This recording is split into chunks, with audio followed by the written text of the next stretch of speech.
After a long while of dealing with having missing English VAs in Genshin, the time of the SAG AFTRA strike has now passed us and it is now just time for us to wait for voices to come back. But now I still see a lot of confusion regarding what has actually transpired, how it all began, how it all devolved, and what ended up being concluded from the strike. So, fueled by me wanting to make things a bit more understandable, and also by my own troubles of actually finishing other videos, I decided to compile all the videos that I made covering the saga between SAG AFTRA, the English voice actors, and Genshin and Hoyo itself. All from start to finish, just so you guys can see how things truly developed from the eyes of an outsider, going through the times where I was actually on the other side of the argument that was circling the issue, understanding the situation further, bridging all the way to the end to how I was eventually able to conclude what I concluded at the end of it all. Of course, for those of you who just want the lay of it in terms of the present situation, I have a brief segment at the end where I will just be covering the big points and questions to take away from the topic. So you are free to go ahead and simply watch from there. For those of you who wants to look at this from start to finish, then you are free to keep on watching and get the big picture for yourself. Or if you for some reason find my voice soothing enough to fall asleep to and just want to have this to be your lullaby, then I'm all for it as well. Without further ado, it's time to roll the clips, and I'll see you guys again, hopefully, at the end of the video. To the Genshin English VAs, look, I get it, but please hear me out here. So, a couple of days ago, one of my Discord members sent me this screenshot of a post from Streetwise Rhapsody, who is a Genshin story gameplay poster which brought, honestly, very disappointing news regarding the upcoming 5.3 Lantern Rite. Within the post, it is alleged that the following characters will not have an English voiceover, to which they listed Zhongli, Hu Tao, Keqing, Ganyu, Xingqiu, Chongyun, Timaeus, Yunjin, Gaming, Yelan, Beidou, Ningguang, Xiao, Qiqi, Yanfei, Yao Yao, and Xin Yan. So basically, every one of the playable characters making an appearance in this year's Lantern Rite, bar Xiangling, Lanyard, and Baizhu, will not have any English voiceovers, and quite frankly, I can't help but to just feel really bummed out about it.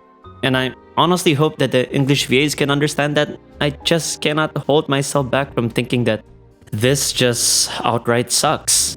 And for disclaimers, yes, I understand that this is all due to the voice actor strike against AI training, and of course, by no means am I going to be one of the idiots who will be blaming Hoyoverse for this, since they had nothing to do with their English voiceover production other than to collaborate with Formosa Interactive. Which you also cannot blame Hoyo for working with them, since this is the same studio who, beforehand, has handled the voiceover of other giant games like The Last of Us, Uncharted, God of War remakes, League of Legends, and many more.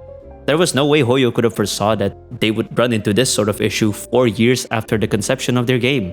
By the way, if you guys haven't done it and you want to help the situation, the only way to kind of support the VA's causes is to sign this petition that SAG AFTRA themselves have put up for people to sign.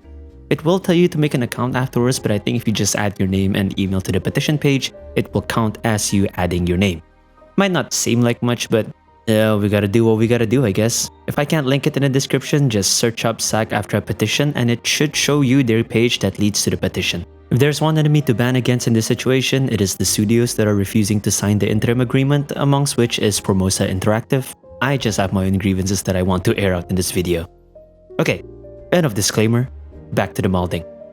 I just hope that by now a solution would have been made, or some other workaround could have been done in a way where the English VAs can still work on the game while avoiding having to deal with the studio they were contracted with, since it seemed likely that other voice actors which are involved in Hoyo's other projects could instead work through those agencies instead of Formosa itself.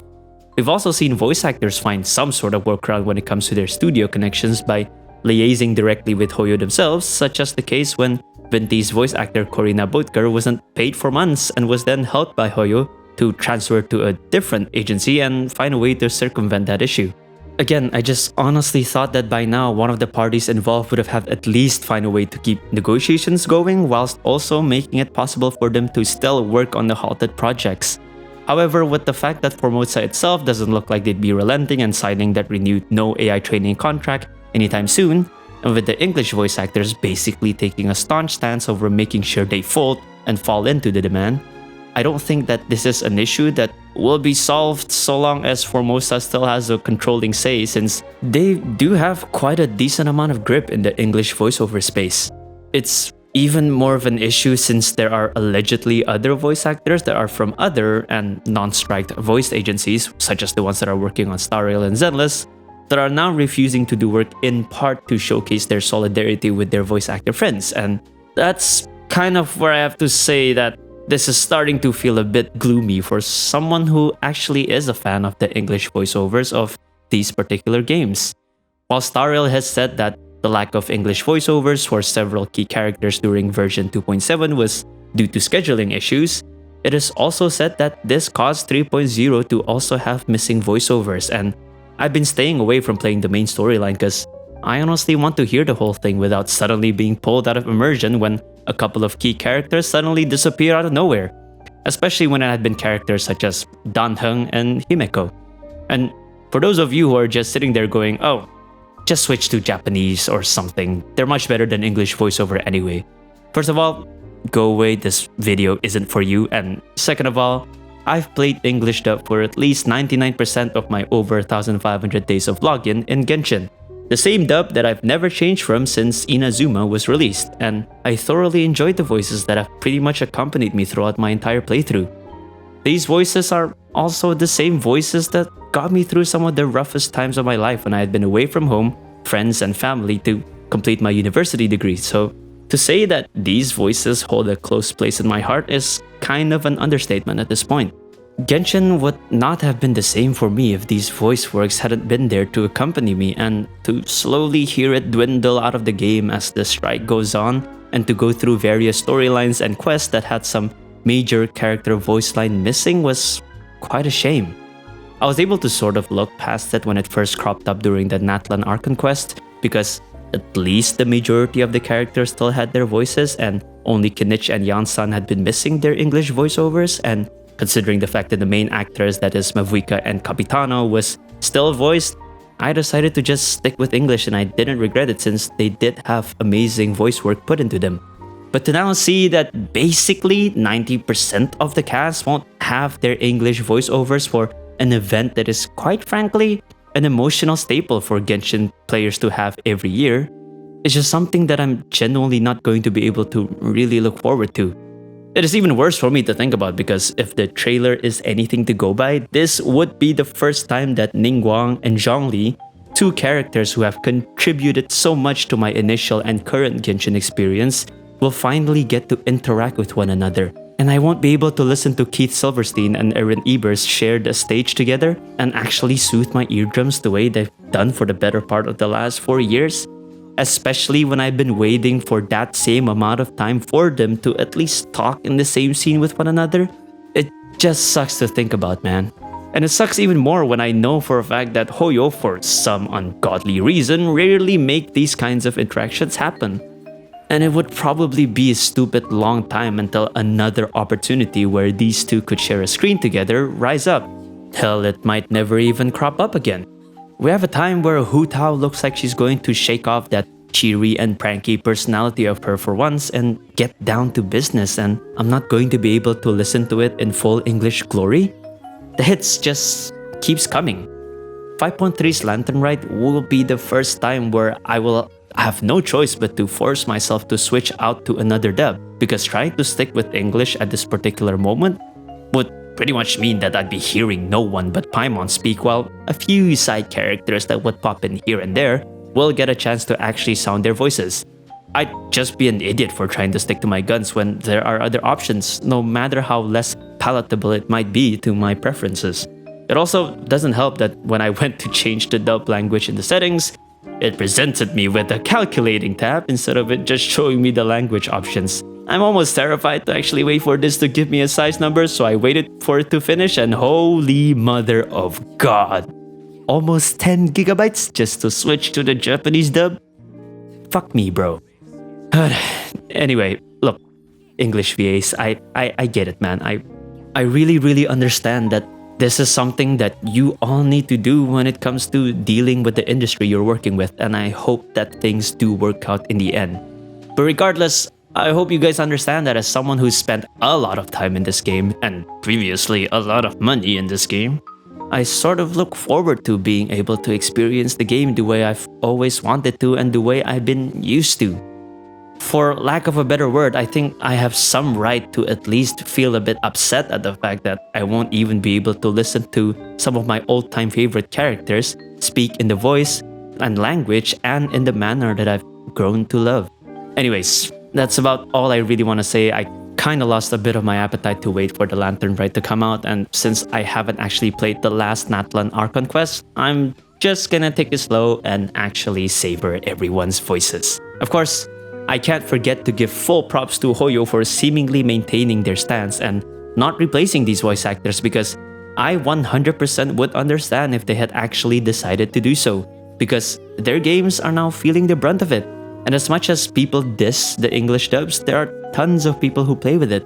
Hoyo would have had every right to just call it quits and move on with a different set of voice actors who were willing and are capable of taking over, but since they know that it would probably change the whole nuance of these characters' personalities and deliveries, plus it's probably a contractual and financial nightmare for them to even think about replacing all those voice actors, they probably also know that a lot of fan-favorite voice actors are in the EN dub, and replacing them will just create backlash or at least leave a sour taste in the player's mouth. So they are braving through it all the same, so massive respect to Hoyoverse.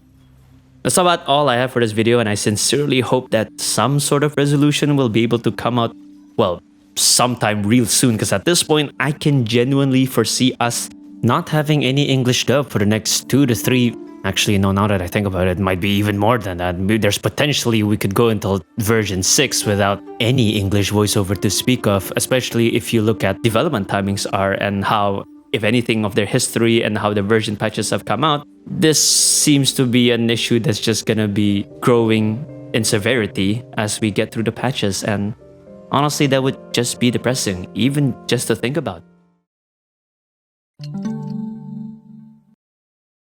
Okay, since the time when I made the video talking about my disappointment with the lack of English VAs in Genshin's latest content, I thought that things were finally turning for the better for the state of their English voiceovers.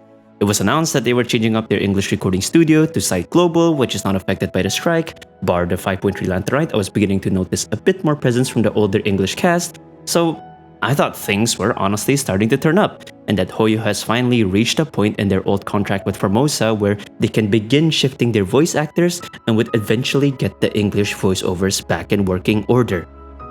Until March 26th, which would be a couple of days before this video gets released.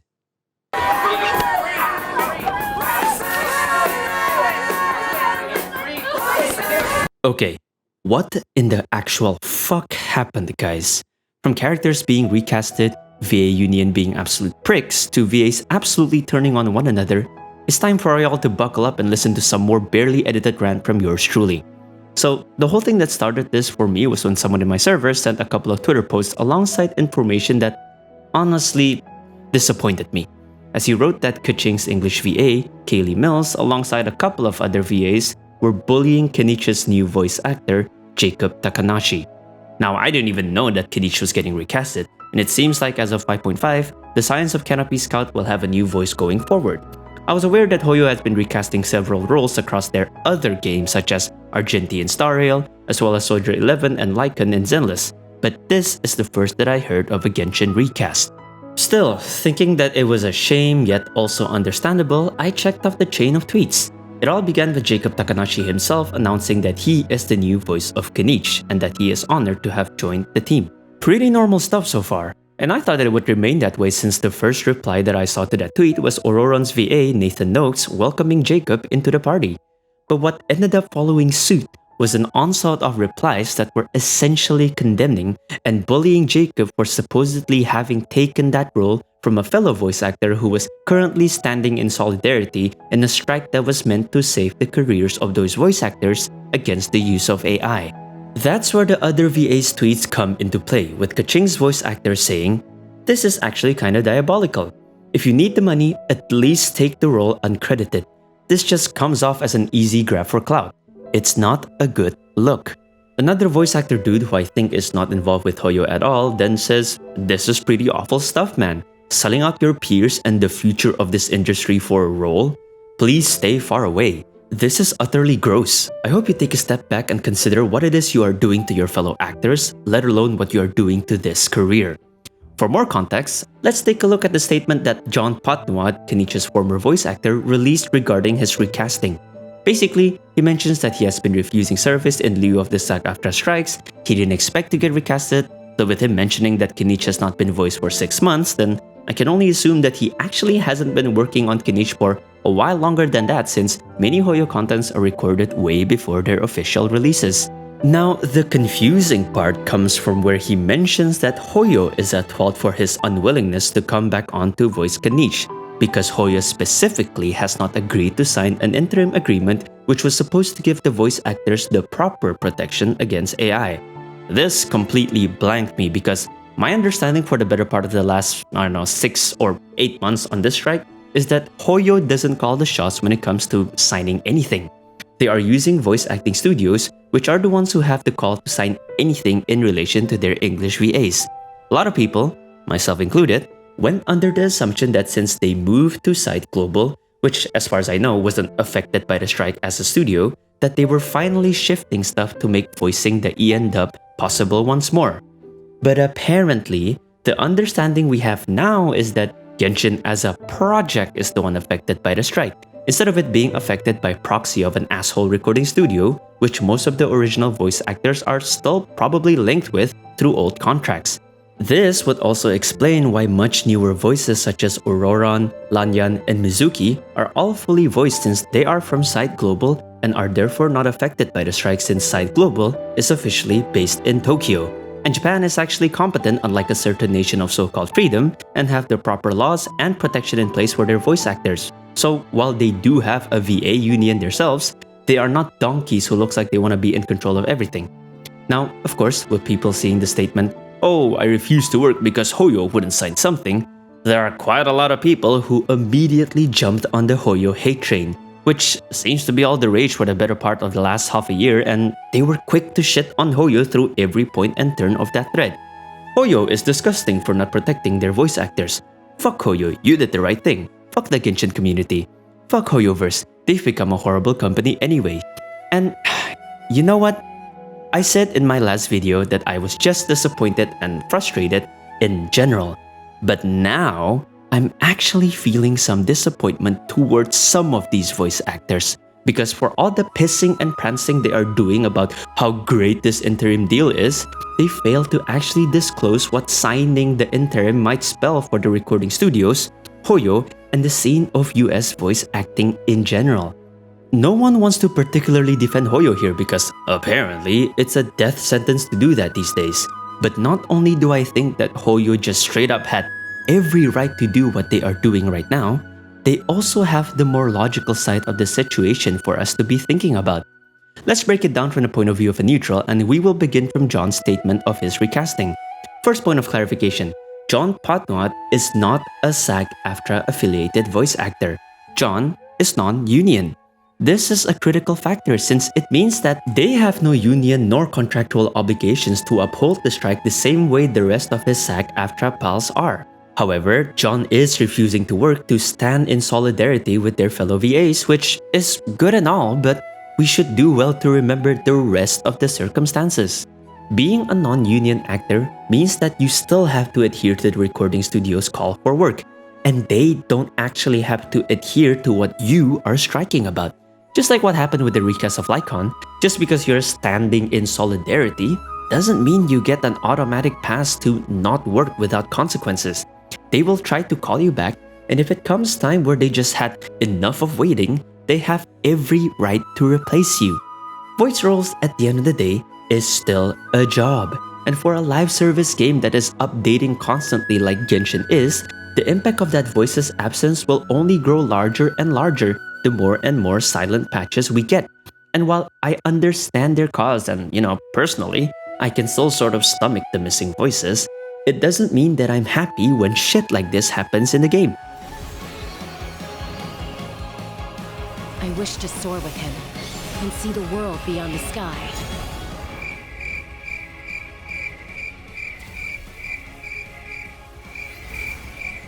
So, not only were the employers losing patience, the players who are experiencing the product are beginning to sound more of their dissatisfaction as well. And mind you, Kenichi has been missing voices since 5.1, literally one patch after he got released. And considering how much of the content afterwards involves him and Nathan, and that many of the other compatriot voice actors are still having their characters voiced in the game, it is safe to say that many people have gotten their experiences ruined. Suffice to say, I think it's logical for Hoyo and the players to be upset, and they have every right to feel that way. Now, a lot of you would probably still be saying, then have Hoyo sign the interim agreement. It's that simple. Hoyo are the greedy AI using bastards for not wanting to sign. As someone who is familiar with how bullshit unions can be, this is where I urge you protesters to calm the shit down and actually familiarize yourself with how SAG AFTRA operates as a union for voice actors and what this interim agreement is subtly trying to achieve behind the whole guise of AI protection. In the interim agreement that SAG sends to international companies, this is a sentence in a part of a clause regarding union security that is still within their documents as of me writing this video on March 28, 2025. Employer will only employ performers covered by this agreement who are members of SAG AFTRA. Reading this, a lot of people immediately assumed, oh, that means that the non-union voice actors are screwed because any company who signs this agreement will only be able to use SAG actors. Well, you're not entirely wrong, it's just that you need more steps to fully understand it, because a lot of the other people who are still shitting on Hoyo would say that, no, that's misinformation, because the clause clearly states afterwards that nothing in this agreement will be construed as preventing employer from hiring non-SAG AFTRA members. So, the Hoyo defenders are actually the ones that are wrong and are the ones spreading misinformation. But then, what a lot of those naysayers like to do is to not use that sentence in its full form, to which you will find it to say, nothing in this agreement will be construed as preventing employer from hiring non-SAG AFTRA members in accordance with the Taft-Hartley Act to perform in interactive programs. Now, this Taft-Hartley piece of bullshit is what actually spells trouble for people who are just signing this thing without thinking. The Taft-Hartley Act in SAG's case is basically a set of procedures and documents that allow a non-union worker to work on union projects. That sounds relatively simple. However, the kicker is that one Taft-Hartley document allows you to work on as many union projects as you want for only a range of 30 days, which means that you have to book projects within those 30 days. Which means that if you want to do another union project outside of the first 30-day validity of your first Taft-Hartley document, you'd have another count added to the document's usage. You do this 3 times, then you will have to join SAG AFTRA as a union member. The thing is, joining SAG is not as simple as giving a portfolio, getting your information done, and maybe pay a couple of bucks and voila, you are a SAG member. It's all that, and you have to pay an initiation fee of $3,000, and you have annual dues that you have to pay if you are a SAG member, which are at a base of $236, with work dues calculated from 1.6% of your covered earnings up to a maximum of $1 million. Let me just tell you something. In the realms of voice acting work, $3,000 is a lot of money. So honestly, $3,000 is a lot of money regardless of what the situation is. This is the issue that a lot of people are currently overlooking, because let's take the problematic parts of the clause and make it all make sense for the eyes of us neutrals. Okay, first part. Employer will only employ performers covered by this agreement who are members of SAG AFTRA. And considering that if those who sign the interim agreement still have to follow the Taft-Hartley procedure for their non-union voice actors, eventually, Hoyo and their voice recording intermediaries will always be forced to use union voice actors. Because think about it, Taft-Hartley's only last for 30 days, and Genshin as a live service project definitely runs on a schedule that far exceeds those 30 days. if you, a non-union voice actor, are casted in a role within this game, and this game becomes a union project, then you'd have to constantly get a Taft-Hartley every time they ask you to come back to voice your respective roles, which could span many months in between those periods of times. Much more so when you are working on different games from the same publisher. Eventually you, the non-union guy, will use up those Taft-Hartleys, and the biggest issue is you only get 3 of those in your lifetime. There's no way to reset that count unless you literally become a different identity.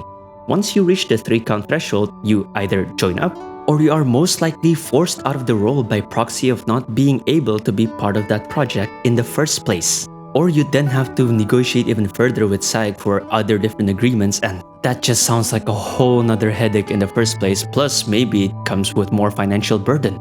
The inclusion of this clause is pointed by a lot of people who describes it as an attempt by SAG AFTRA to monopolize the way English voice acting is done in any international project that remotely involves the US. If they force Genshin to be a union project, then what would that spell for the non-union VAs who are either unwilling to join up or just simply can't afford to join up? And what sort of legal kerfuffle would it spell in relation to the other dubs that already exist in the game? And what if Hoyo wants to hire English talents outside of the US? And considering their move to side global, this interim agreement just becomes a whole nother headache that I think Hoyo, recording studios, and players are just simply unwilling to deal with, and rightfully so. And to be clear, this whole SAG being difficult thing is nothing new. Sean Chiplock, the big man D-Luke voice actor himself, has previously expressed his dissatisfaction with how SAG AFTRA strong-arms people into becoming a member. SAG pushes extremely hard for people to sign on as full members to the extent of borderline bullying those who start as or switch to FICOR because they're enjoying all the benefits of the membership without actively contributing to their funding. And by the way, what you anti-AI diehards need to understand is that Sean wrote that in correlation to the fact that SAG AFTRA themselves have a signed contract with an AI company called Ethovox that was updated as recently as October 2024. And while you may argue that this deal is to make sure that VAs get proper credit if they ever consent to using AI, I think it's just a stupid-ass backwards way of doing things, especially when evidently a lot of voice actors in SAG AFTRA themselves are both unaware of it being a thing and are also very much against this deal being a thing. Because, of course, what's the fucking point of striking for all this AI protection when your union has already provided a method for companies to legally take advantage of potential loopholes within that deal? We've seen these kind of ploys go on from these kind of corporations before. One day, if not completely barred by law itself, they are gonna find a way to turn the deal around on the voice actors. Besides, why have AI involved at all? If they wanna build language models, feel free to use normal people. It doesn't need to be someone who can necessarily voice act, no? In stark contrast to Sean, there is also Hoi Dao, who we all know voices EN Albedo, who tries to explain to people that studios can negotiate SAG's must-join rule, and he mentions that non-union workers can come in via Taft-Hartley anytime they want. But he completely failed to even disclose about how predatory SAG's Taft-Hartley is, and what's even worse was that when he is pressed by other people on Twitter about SAG's terms, he did not say a word. Sure, he is willing to say that this isn't a union versus non-union worker situation. No, it isn't that. To the voice actors, it probably isn't. But to SAG, the requirements of initiation fees and annual dues would probably paint a whole different picture for those willing to read the situation further. Contracts are still the most valid protection they can get against AI. And considering the fact that the other Hoyo connected studios have come out to say that they have extensive AI protection built in their VA contracts, I think the likelihood of Hoyo making use of AI to replace VAs are basically next to none. One, they are actually one of the few companies that I've seen, especially in the gacha space, that have shown extensive care towards their VAs, helping them in every step of the way to the best of their abilities, from solving payment issues to making sure that the bad eggs of their cast are well dealt with. Hoyo has provably shown that they care. Plus, as a China-based company, China has very strict laws when it comes to the use of AI in order to impersonate a person's likeness. And while it may not be that straightforward of a deal in terms of jurisdiction, I highly doubt that Hoyo would ever risk doing anything that could remotely put them within the crosshairs of the CCP. If there was no stupid union mandate, I'm sure Hoyo would have signed that agreement in a heartbeat. Besides, I for one am someone who firmly believes that AI will never ever come close to replicating good voice acting, at least in the next, century, I guess. Good being the key here, since sure, AI can replicate voices, but at best it is basically mediocre and people can still very much tell in an instant. Good to great voice acting requires great control of one's emotions. Human emotion is still the one thing that computers have not come anywhere close to accurately computing, and unless they have a computer that accounts for literally every single bit of emotion and reactions that over 7 billion people on this earth can display, then it will never reach that level of capability. Anyway, this willful vagueness is where my disappointment with the voice actors started, at least towards the ones that have been so vocal about shitting on a new, innocent, and well-meaning voice actor when those shit-talkers haven't exactly been open with what the interim agreement actually entails and are only willing to say half-truths just because it better fits their agenda. Plus how they can't even acknowledge that parties such as Hoyo, recording studios, and others involved have every right to be wary of what this agreement actually constitutes. Or at least, if they do acknowledge it, they have done an absolute piss-poor job of communicating that to us, the players, who are keeping their products and roles alive. It is also fair to say that those union voice actors should have known the risk of taking the job in Genshin. Genshin is a non-union project. It always has been, and it never had any intentions of being unionized the way SAG wanted it to be. And it makes sense considering the varying dubs they have and how wide their scope of work is. They wouldn't want to be bogged down by the union rules of one of their dubs. SAG members are in official capacity prohibited from working in non-union projects. It always has been that way. It's literally their global rule number 1. But apparently, SAG has always just kinda looked the other way when their members work on non-union stuff. But now that everything has flipped on its ass and they are trying to enforce their grip over these actors through the AI protection shit, these VAs are scrambling and are looking for someone to blame other than themselves. Who else is there to blame other than the people who hired them in the first place, instead of the union who has been letting things spiral out to begin with? Wouldn't it also be logical to say that the strike should slowly be against SAG instead of with SAG, considering their increasingly monopolizing practices? However, at the end of the day, we know that they can't exactly speak out this way because that might compromise their position in regards to being affiliated with SAG AFTRA. So they tread around eggshells, and they are also using this AI protection shenanigan to veer away from the major issues that their own union is cooking up. I'm just really further disappointed because of two things. One is that, in part to John's post, these VAs are shifting the blame to Hoyo, their employer, who, let's be honest here, have been insanely generous and patient in their position towards the strike and what it means for one of their star products. They are letting the company who has been so understanding of their position, so accommodating to their troubles, bore all the giant brunt of the criticism, especially when these VAs should know what it means to put Hoyo in the crossfire, whilst absolutely ignoring the notion that they have very valid reasons to stay away from the agreement. The moment the opportunity presented itself to fully throw Hoyo under the bus, these actors took it without reservation, and that I just cannot accept. Thankfully for Hoyo, some of us can still refrain from immediately judging and read the situation further. So they probably knew that with the public interim agreement documents, people can just easily see why they are not signing to begin with. And obviously, number 2 is that they are using this whole thing as an excuse to bully a new voice actor who's done nothing but take a job that he seems to be well qualified for.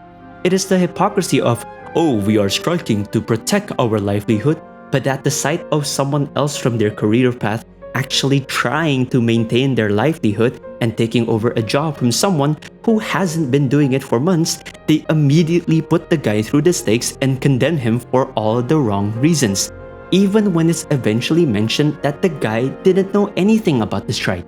Jacob is based in Tokyo, so he was far along away from being involved with this whole shit in the first place. He was just a voice actor taking on a role that is in need of a replacement and is just trying to get by doing what his career entails him to do. and suddenly he just gets bullied into oblivion by others who don't even have a full grasp of the situation in the first place? Kaching's VA snidely said, even if you need the money, at least do it uncredited. Like, what? I thought the point of the strike was to also make sure that VAs get proper credit for what they do, and now you're telling someone to remain uncredited when they literally don't have to do that? On the flip side, some people are also trying to hold John accountable for the flack that Jacob is getting, and I say good on that, because in John's post, the part that says, I'd hope that any progress behind the scenes would be made, or that if Rika's auditions went out, my colleagues wouldn't read for them. Unfortunately, I was wrong. Is definitely a jab intended at whoever was casted to replace him. Well, as it happens, John, the world is a lot wider than just the immediate vicinity of LA, and talents exist far outside of it. You should have known the risk you are taking by standing in solidarity, and that your role is replaceable, and the way you conducted your stance far makes it from being a forever guarantee. This is a whole lot different with how Soldier 11's former VA, Emery Chase, responded to the news of her being recasted. She acknowledges that she was replaced because she held work back and accepted the risk striking as a non-union VA. There was no small jab about having a colleague recasting her and all that, just acknowledgement of her responsibilities, and that's it. However, she, just like Hoi Dao, is also guilty for criminally oversimplifying how Taft-Hartley's truly work, as shown from a connected tweet from her response thread, which is again somewhat of a microcosm of what many of these English VAs are shown to be saying.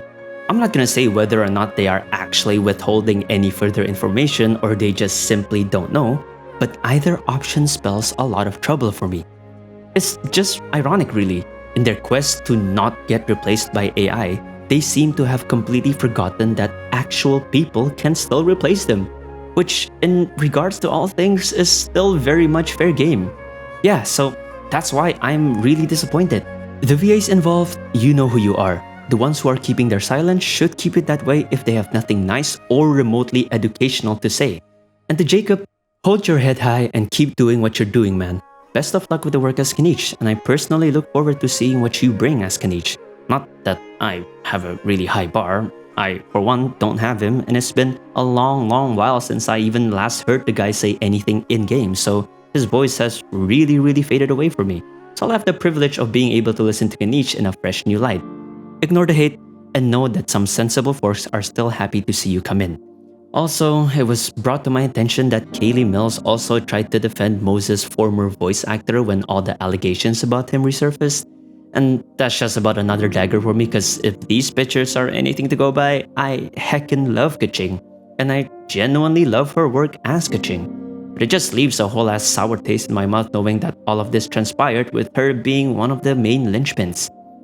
So my conclusion to all of this is basically this. AI users, stay the fuck off of voice acting.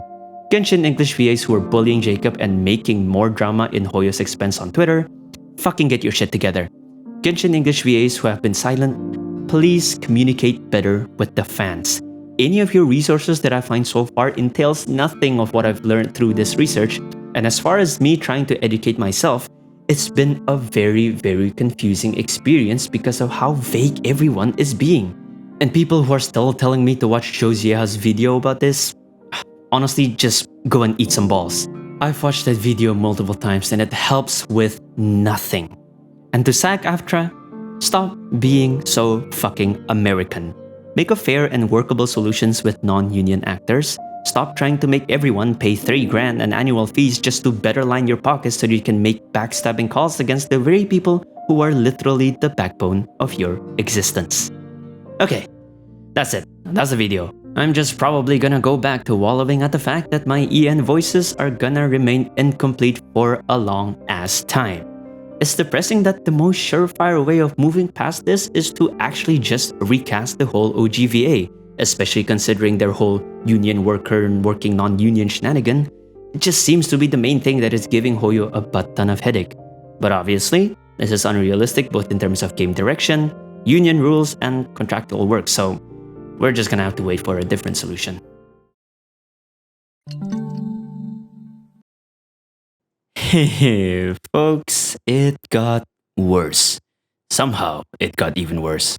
And it's not only that, But the Genshin English VA situation also got a whole lot more confusing. And ironically, it got more confusing because of a video that Risley's English VA, Josija, sorry I pronounced it as Sieha last time, made that was supposed to showcase the facts of the situation, but would only end up exacerbating the main pain points that both I and a lot of people in the community had to begin with. But before we get into my analysis of that video, there's something that I want to briefly talk about because while I'm pretty sure that a lot of you would have liked a deeper conversation on this topic, this video isn't going to focus much on the whole continuation of the chaos surrounding Kaching's VA and Paimon's VA. And really, it's just because I think that it's a bit too drama for me to really talk about. And Hirohei already has an extensive playlist detailing the timeline of it all, so feel free to watch his videos. So instead of talking about it too deeply, I only have two questions that I direct both to you, the general audience, and to the VAs who are involved in that whole debacle in the first place. 1. Kaching's VA mentions that Jacob, Kenichi's new voice actor, has done very little VO work to the point where voice acting doesn't seem to be his main line of work, with the rest of the tweet being a bit too stalkery for me to really talk about. So if she truly believes that, then wouldn't it mean that it would make sense for Jacob to not be familiar with the chaos of another nation's voice acting union and that he would be unfamiliar with the strike itself, just like how he had claimed via Auroron's VA? And 2, this is mainly to Karina, Paimon's VA, who was telling us to not listen to YouTubers because they are all liars who are paid to lie to people, and that if you're not involved in the industries that matter in this situation, then no one should listen to you. Okay, fair enough. But what about now? Your fellow voice actor have made videos to explain the situation. There are SAG members who are doing Reddit clarifications, and another one of your voice actor colleagues have outright mentioned that union voice actors who work on Genshin are being paid union rates. And we've pulled many official information on the strike from SAG's own website, SAG's own rules, and the National Labor Relations Board website. What's supposed to happen now that most of us who are questioning the situation have pulled the information that forms the basis of our understanding, opinions, and conclusions of the situation based on the information that those people and parties who are by all counts of objectivity are reliable sources, or should be reliable sources for this matter, have given to us?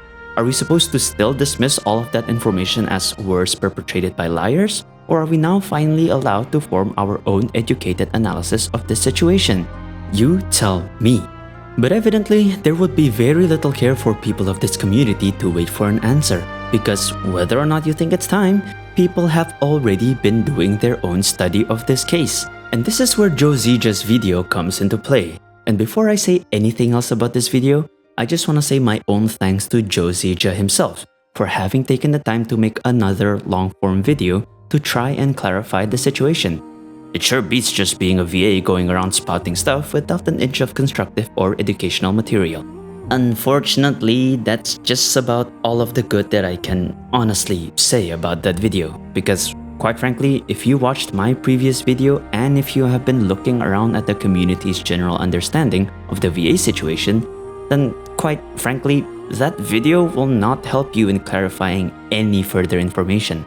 In fact, from my own watch of his video, I ended up finding myself asking even more questions than I do finding any of them being answered. Another small nitpick I may have would probably be to reconsider the thumbnail. Putting Genshin and SAG's logo the way the thumbnail places it makes it look like this is a strike in which Genshin and SAG are collaborating together for, which, really isn't the case. But let me just walk you guys through the pieces of information that he gave and the questions that ends up coming up. Questions that are both from my own thoughts and those that are pulled from the comments of that video. First things first, Joe confirms that VAs are not exactly striking against Hoyoverse, but rather they call it a collective work refusal. For brevity purposes, I'll shorten it to CWR. The lay of it, he confirms what we already know. Hoyo actually has nothing to do with the original SAG strike itself. It's just that the voice actors realized, oh wait, that's what SAG is demanding from their strike? Then we should ask the same thing from the people we are working with. Which begs the question, then does Hoyo actually have the right to recast union actors to begin with? Because that's been the understanding so far for all of us, right? Because of US labor laws, companies are prohibited from firing striking employees unless some specific other crap happens. But now that Genshin's status as a non-union project also seemingly exempts it from being involved with union shenanigans, does that mean that Hoyo actually had the right to recast all these actors all along? Mind you, Joe does not address this at all. He simply addresses the question of whether or not Hoyo would recast, but not about whether or not they have the right to, which is really the question we needed an answer to, because by the looks of it, he's making Hoyo look more and more like Saints for having dealt with the AI strike for so long, while not replacing most of the voice actors until Kanichi happened, which was well like 6 or 8 months into the strike itself. Alongside the CWR stuff, he also mentions that non-unions makes it difficult for workers of a certain company to take a collective action, but more because it's tough to make it an actual collective effort from the worker's side. It's called the collective action problem, and it's because the division of union and non-unions exists, it makes for a differing set of priorities that can make those two sides clash on what their default goal of the collective action was supposed to be.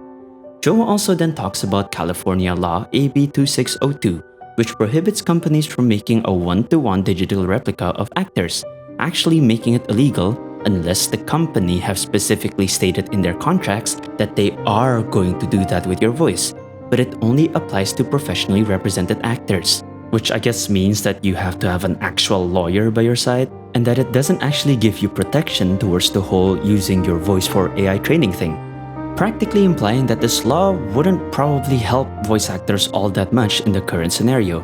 That being said, according to Joe, he does not know any Hoyo contract that will allow them to use actors' voices for digital replica the way the law has specifically said it would. A point he brings up in relation to this was that the biggest reason there is for unionized projects is so that if they need legal representation against Hoyo or practically any other company in other situations, they would be able to use SAG's protection instead, in contrary of having to spend your own resources to defend yourself. This is something that should be obvious because that's what unions are usually for, to take the burden off the workers and protect them sufficiently, especially regarding to legal matters. This was never really a debate. From there on, however, his video went on from not only a kind of recount of facts, but also a recount of scenarios that are, in my opinion, really meant to steer people away from SAG's bullshit. Like sure, Hoyo can sign a union contract to end the CWR and get EN voices back. Yes, we all know that.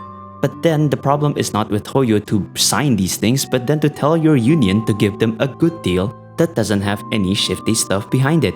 We already know that a union deal can end this. The issue is just make sure that the deal is actually strictly just to provide AI protection to these voice actors, instead of it being some sort of a spy hole that a union can use to better profit from certain projects. Joe brought up that Hoyo is a multi-billion-dollar corporation that definitely has the financial muscles and legal power to navigate a union contract. Then, pray tell, shouldn't that be all the more reason for us to believe that if Hoyo are not signing a contract meant to protect actors from AI, when they are already working with other studios that protect actors from AI, means that the problem with the agreement itself has nothing to do with the clauses that relate to AI, and they are instead finding problems on other different facets of the deal that is away from AI. And then he says that other Chinese companies have signed the union contracts in the past. Okay, then feel free to tell us which ones and let us know why those worked, and why this one hasn't or didn't. He mentions this twice in the whole of the video, and in a video that's supposed to bring all the facts, he's not doing a good job presenting the whole image. I don't doubt that there are probably Chinese companies who have signed these kinds of deals before and currently, but we need all the information we can get from someone who's supposed to be a direct source in the situation, which companies, and how are their cases represented. I'm a media and comms graduate. If I made a video essay claiming something and then not providing or at least showcasing the direct sources that support those claims, then I wouldn't have been a graduate. Because it's that direct source that kind of matters more in this sort of claim, you know? And for those of you saying, oh, you should look for it yourself, that's kinda not how this works. You claim it, you gotta show it. It's that simple. Afterwards, a lot of the things that Joe states were then followed with supposed answers that rings around the tune of "it depends," such as the question of whether or not union actors will be replaced if Genshin goes union. He says that it is wildly ignorant to claim that, but then he follows it with an explanation of a thing in the US called right-to-work states. Right-to-work states is this rule that prevents unions from stopping non-union people residing within those states from working in projects. Not all US states have this law, yet afterwards he immediately shifts to Taft-Hartley's instead of explaining that LA, the city that a lot of voice actors are based in, including John Patnowat who was recently recasted, is not a right-to-work state. So if non-union actors are based in LA and wanted to work on union projects, SAG might very well have the right to prevent that. But instead of all that, what we get was him shifting to Taft-Hartley's, and you know what, that's alright, we can get into this now. He says that Taft-Hartley's are complicated, which for most of us looking at the situation from a neutral and semi-educated standpoint would have been an insanely obvious fact. Our problem, Joe, is that some of the vocal voice actors out there have always oversimplified this matter. Case in point, Hoy Dao is one of those examples, and there are many more. You can just see it from the tweets that they say in regards to these questions. Even Kyle McCarley, a widely recognized anime English dubber, doesn't answer when pressed further on the limitations of Taft-Hartley in his Reddit post. And quite frankly, Taft-Hartley's are only going to be a difficult thing if Genshin was to turn union. So you understand now why it seems like turning union makes the project become that much more of a headache to run, especially when things have been going just fine with the project being non-union. It's not us who are oversimplifying things, Joe. Your colleagues are the ones doing this.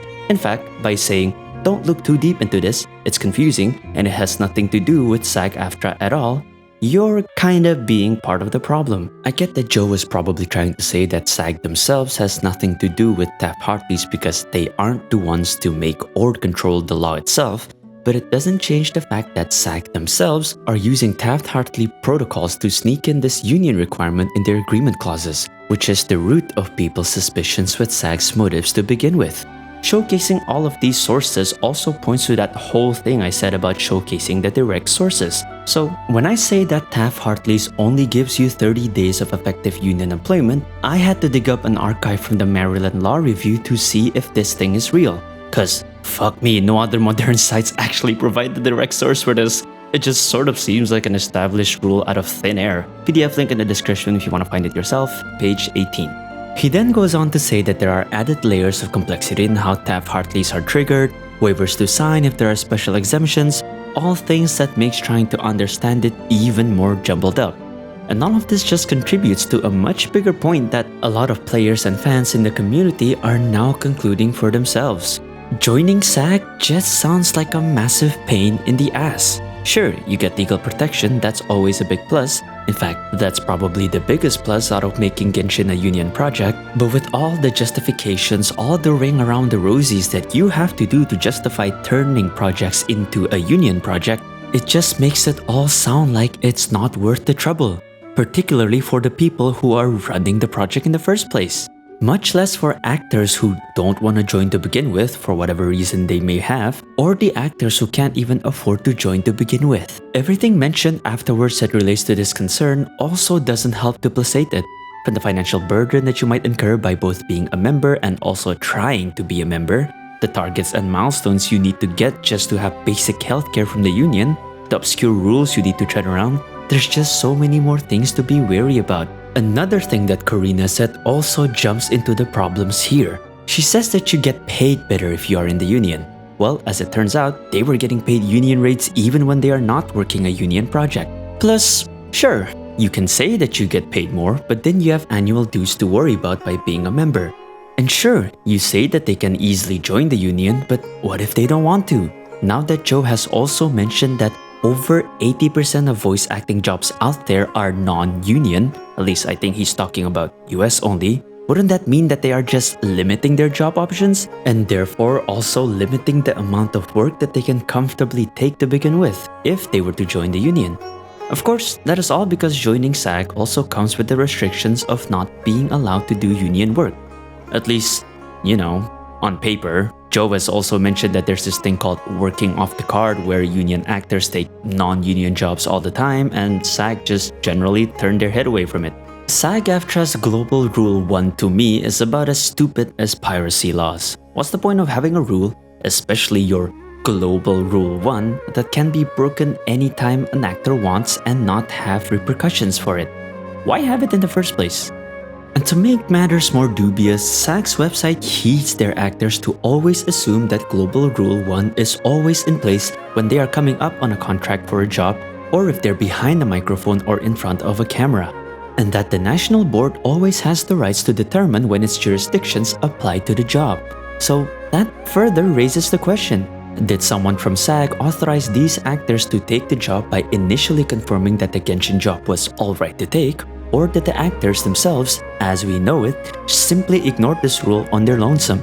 Joe himself recognizes that this is a hot topic because, as we know, these union actors took the job in Genshin, a non-union project. And a lot of us has been questioning if they broke SAG's own rule for that. And if they did, why is it that none of the repercussions that Joe mentioned in the video seem to have not applied to the offending Genshin actors? And why does it look like literally every other party involved are the ones to bear the consequences? Yet, instead of just outright saying that yes, they were breaking the rules and expanding on that, he pivoted to talks of FICOR or Financial Core, which basically is a quote-unquote SAG payment plan or something like that, I guess, that reduces your SAG benefits while also ensuring that you can still do non-union work, as I guess you're still somewhat of a paying SAG member. I don't know, the website is very wishy-washy. However, reduced SAG benefits just seem like such an understatement in regards to being FICOR. If you look at their website, the whole page is littered with reasons as to why you shouldn't go FICOR, and that you are forfeiting your SAG membership if you are to do so. Joe even brought the fact that SAG themselves still referred to FICOR non-members, I guess. I don't know how to refer to them here.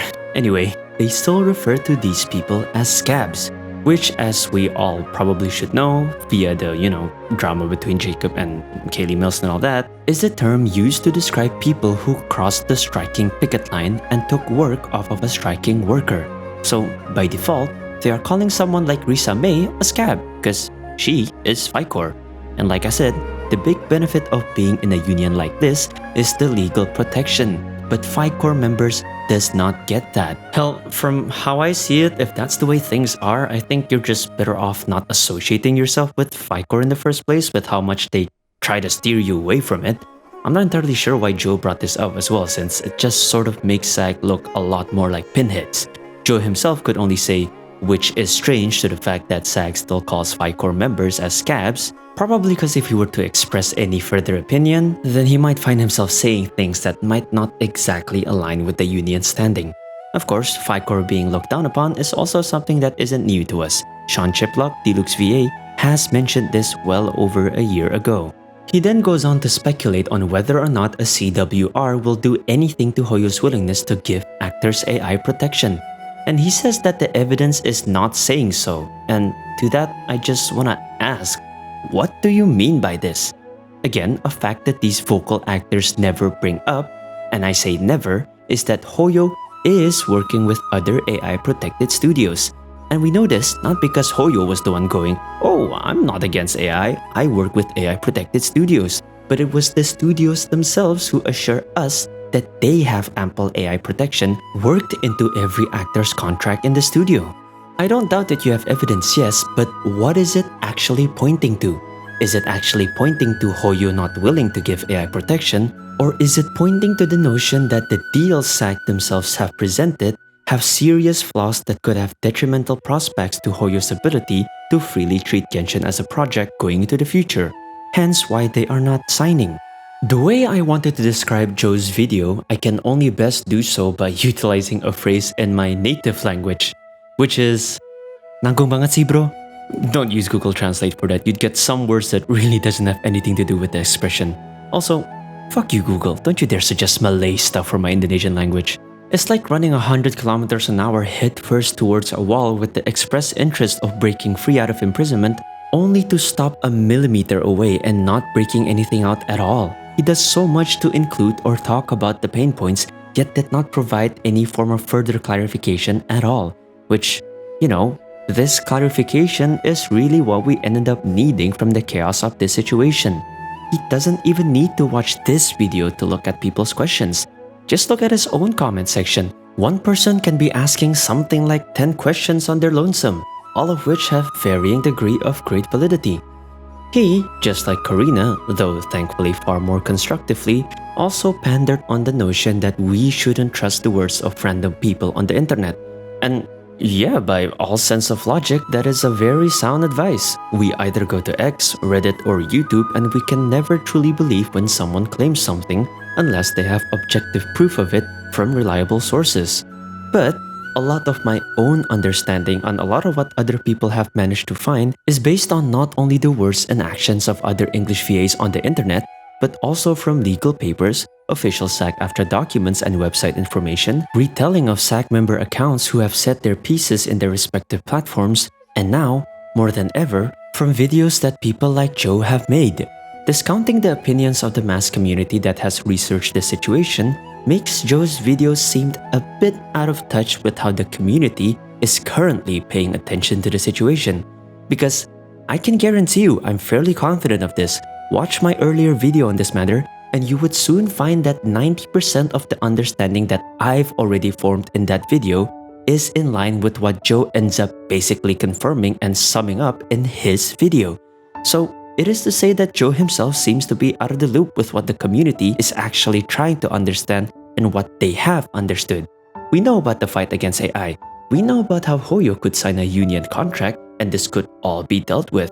But what we also know is that SAG hasn't exactly been forthcoming with their motives as seen from their own official documents. The VAs are oversimplifying vital union processes that obscures the true nature of how restrictive and shifty SAG can be. A notion that other voice actors in the industry has confirmed, and that the deal that SAG presents is not one that companies can outright sign with the right conscience in regards to their own projects. Of course, it goes without saying that just because I'm seemingly defending Hoyo, it doesn't mean that I want AI to replace voice actors. I don't want performative work to ever be replaced with AI, any kind of performative work. That being said, I also don't want Hoyo to sign a deal that might restrict their creative direction going into the future. What's the point of signing something to make sure that voice actors can't get replaced by machines, only to then be potentially limited from accessing the whole wealth of talent that non-union voice actors may have left to be discovered? It's just so extremely counterintuitive. Do I think that Joe's video as a whole was a wash? Well, no, not really, because at the end of the day, I still have to be thankful that he still took the time to make it. Because compared to what some of his fellow Genshin VAs are doing, making this kind of video, regardless of its shortcomings, is still a better tiny bit of light shed onto the situation. So once again, thank you, Joe. We appreciate you coming around telling us and confirming all these little pieces of knowledge that some of us have held. Still, it does not excuse the fact that it did fall way short of what people were actually looking for at this present moment. And now, more people are becoming increasingly more fed up with how the vocal voice actors are acting up. What I think people really wanted was for that video to just directly address, or even, if he found it to be necessary, call out the individuals and parties that have been causing all this chaos in the first place. I didn't even bring up the fact that Joe started his video by saying that we all lost our shared humanity over a gacha game. Again, for a video aiming to only bring facts, that is not something factual to say. Far from it. He doesn't even address that particular thought throughout the entirety of his video, so I'm not even sure why he said that in the first place. Same thing can be said about SAG. For a seemingly professional union, they are doing some very unprofessional stuff by straight up calling Hoyo out in their tweets when Hoyo shouldn't be the ones that they are dealing with. People have pretty much gotten their patience ran off the rails, and they are starting to really showcase their vocal disdain for how this situation is turning out. Some even calling for the complete recast of the Union EN VAs. Do I really think that recasting the English VAs is really the best way to move forward? Well, no, not at all. At the very least from a creative direction standpoint, much less from like contracts and all that stuff. But even I have to admit that some of these VAs have really made it extremely difficult for players to really warm up to them and welcome their voice back if they do return. And now that the CN player base have gotten themselves involved, I'm starting to really doubt the future of some of these English voices. Like I implied in my last video, when the Chinese does China things, they get really China. they're literally not gonna stop pushing until they see an action that somewhat resembles the change that they are looking for. Some of them even saying that they will buy the Welkin Pass for a year straight if the troublesome VAs get recasted. Which is, well, an intriguing form of persuasion to say the least. Anyway, before I end this video, I want to briefly touch upon something I said in my previous video that may require an apology and clarification of its own. So, in my last video, I mentioned without reservation that John Patnwad, Kenichi's Old English VA that got recasted, was a non-union voice actor, meaning that he is not affiliated with SAG AFTRA, at least not in a full membership capacity. However, someone in that video's comments brought up the information that his resume, the one you can find and publicly download from his voice acting agency, states, well, it doesn't outright states that he is a SAG AFTRA member, but it does have a simple SAG AFTRA line written at near of the head of the resume. Now, while some of you might not immediately conclude that this means he is SAG affiliated, as someone who kind of hates uncertainty, I'd rather stay on the side of caution and apologize for this oversight in my part of the research, because this really should have been something I addressed considering all the other information I'd found. Of course, this does open a whole lot of other can of worms that can lead to questions such as, if he was SAG affiliated, then why frame his recast statement in a way that makes it look like he was non-union? Why didn't he just call out Hoyo for recasting a union VA when it is supposedly illegal, at least considering our previous understanding of the situation? And it goes back to our whole question about what rights Hoyo has. But these are things we can save, I don't know, I guess for another time, or you guys can just talk about it in the comments. I don't know, but I did try to reach out to John via his agency email to see if I can get a better purview into this, but I've gotten no reply so far. Bottom line is, I'm sorry, and I should have found this sooner. And thank you Cinderhawk8407 for bringing his resume, for bringing his resume up for me to check. English is not my first language. Anyway, to go back and conclude this thing, it depends is not a good enough answer. We know that it was an it depends kind of thing to begin with. The question and answer we were looking for is to see which branch of the situation are we supposed to be looking at in specificity to Hoyo right now. Is it the type of it depends that means Hoyo has to pick up their slack and sign an agreement? Or is it the type of it depends that showcases that SAG needs to get their shit together, make a better deal, and that voice actors need to either speak up or shut up? Because unfortunately for the union and voice actors, with more and more official information popping up and with more and more perspectives piling into this problem, it's looking a whole lot more like people are more willing to presume the latter. It also doesn't help that, apparently, according to Kyle McCarley, SAG has like 4 underpaid staff members that handles their communications department, which, you know, supposedly for a union that had their CEO earn over $1 million just last year, is quite a weird, I guess, notion to just put out there. Looks like we're not getting any updates on their website, nor any meaningful updates from SAG themselves with that kind of force behind it. And that's about all that I have for this video. Thanks for coming by and giving this update a watch. Hopefully the next time I make something that relates to this topic, it'll be to finally conclude it once and for all, instead of it trying to re-clarify things that seems to just get confused upon over and over again. But then again, I'm a YouTuber, so I guess according to Karina, I'm just a liar, so you probably shouldn't listen to me. YouTubers don't know anything. Stop telling me to go to liars. Funnily enough, you know, a lot of people use this joke in Joe's video as well, because he technically counts as a YouTuber too. He has way more total views and videos than I do, so I guess by Karina's standards, he's a liar too. And look, fun little Easter egg from Joe's video. The top comment that is just below the pinned comment is actually a quote that I made in my own video. In their quest to not get replaced by AI, they seem to have completely forgotten that actual people can still replace them. I can see someone has been taking inspiration from me. Thank you for watching. It's been almost a year since the work refusal against Genshin has started, and it's been 2 months since I began properly covering the Genshin EN VA strike situation, and I can finally say with the utmost confidence that the English voice actors, SAG AFTRA, and Hoyoverse have finally reached a stalemate. And it's not just any stalemate, but one that is costing so many different people in all the fronts that are involved in this situation in the first place. lost jobs, potential burnt bridges, loss of community respect, you name it. We got the whole barn here. And I want to analyze this in portions, going from laying down all the prevalent facts, community beliefs, and developments to actually give you guys a gist of what you might want to conclude from how this situation have ended up developing. Okay, let's just jump into laying down the facts of the situation, which may just be a simple refresher to those of you who have watched my previous videos covering this topic. So to start it all off, we always have to go back to the million-dollar question. Was there a union strike against Genshin or Hoyoverse to begin with? And the answer is a definitive no. We've heard this answer from SAG union members. We've also heard this answer from Genshin VAs, specifically Josija, Risley's VA, who's already made 2 videos regarding this matter. Simply put, Genshin is a non-union game. Whatever rules or legal hold that SAG AFTRA has does not bear any weight in how Genshin is run in terms of a project that uses voice talents. No, what the VAs have against Hoyo is what they refer to as a social move called collective work refusal.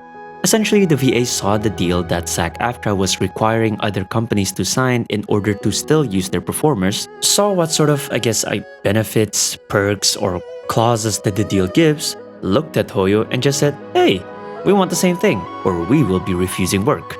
Hoyoverse, whatever that deal ended up entailing, refused to sign it, and so the CWR begins. Which is really what has actually been happening for the past year instead of the strike that we all thought Hoyo was a part of. Now, what does this establish? Well, the biggest point that it established was that Hoyo actually has a hand to play in terms of what sort of deals they should be signing with foreign voice acting studio partnerships. Everyone was initially of the belief that the strike on Genshin happened because Formosa Interactive, the parent company of the third-party voice studio that Hoyo is actually contracted with, were being the dickheads who did not want to sign the AI protection agreement, and therefore Genshin got hit as collateral. And that all sounds like it makes complete sense until several voice actors came out to say that Hoyo is actually the one that also has to sign the interim agreement with SAG, which essentially sets up a fairly confusing basis that kinda left everyone questioning. So which one was it? They say that there's no strike against Genshin, but they kinda want them to sign these other deals that they technically have no obligation to follow to begin with, so from the get-go, it all just sounds very flimsy. And the second biggest point that this established was that Hoyo actually has legal grounds to then replace these voice actors should they see fit. That was kind of the protection that we all thought these union VAs had.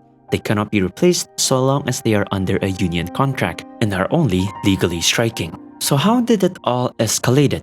Well, all because of the Kanich incident. As most of you familiar with this situation would know, none of the standoff between SAG, the VAs, and Hoyo probably would not have made it to the blinding public lights kind of status it has now, had a few members of the Genshin VAs and several other unrelated VAs not just suddenly burned Kenichi's new VA Jacob Takanashi for taking a recast role from another actor who is striking. Now, since I've seen a lot of people in the community have been giving everyone in the Genshin English VA camp a hard time, I want to make this very, very clear. The stance and bullying taken against Jacob is not something that every English Genshin VA took part in or even support.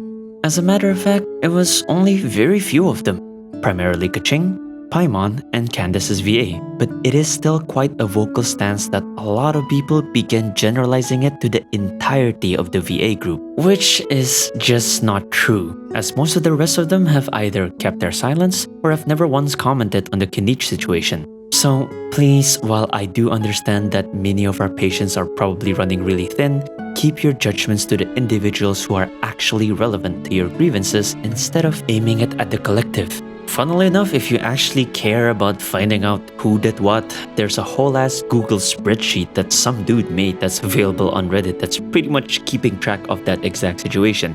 I'll try my best to post a link or wait to get there without YouTube deleting it. And quite frankly, I'm sort of impressed. It is shockingly very detailed. The absolute dumpster fire that the situation created, apart from the bullying backlash, initially made me think about the legal implications. So is Hoyo going to face legal problems? It looked like Kenichi's previous voice actor John Patnuat was SAG affiliated, at least according to his resume, so how are they able to replace a union voice actor?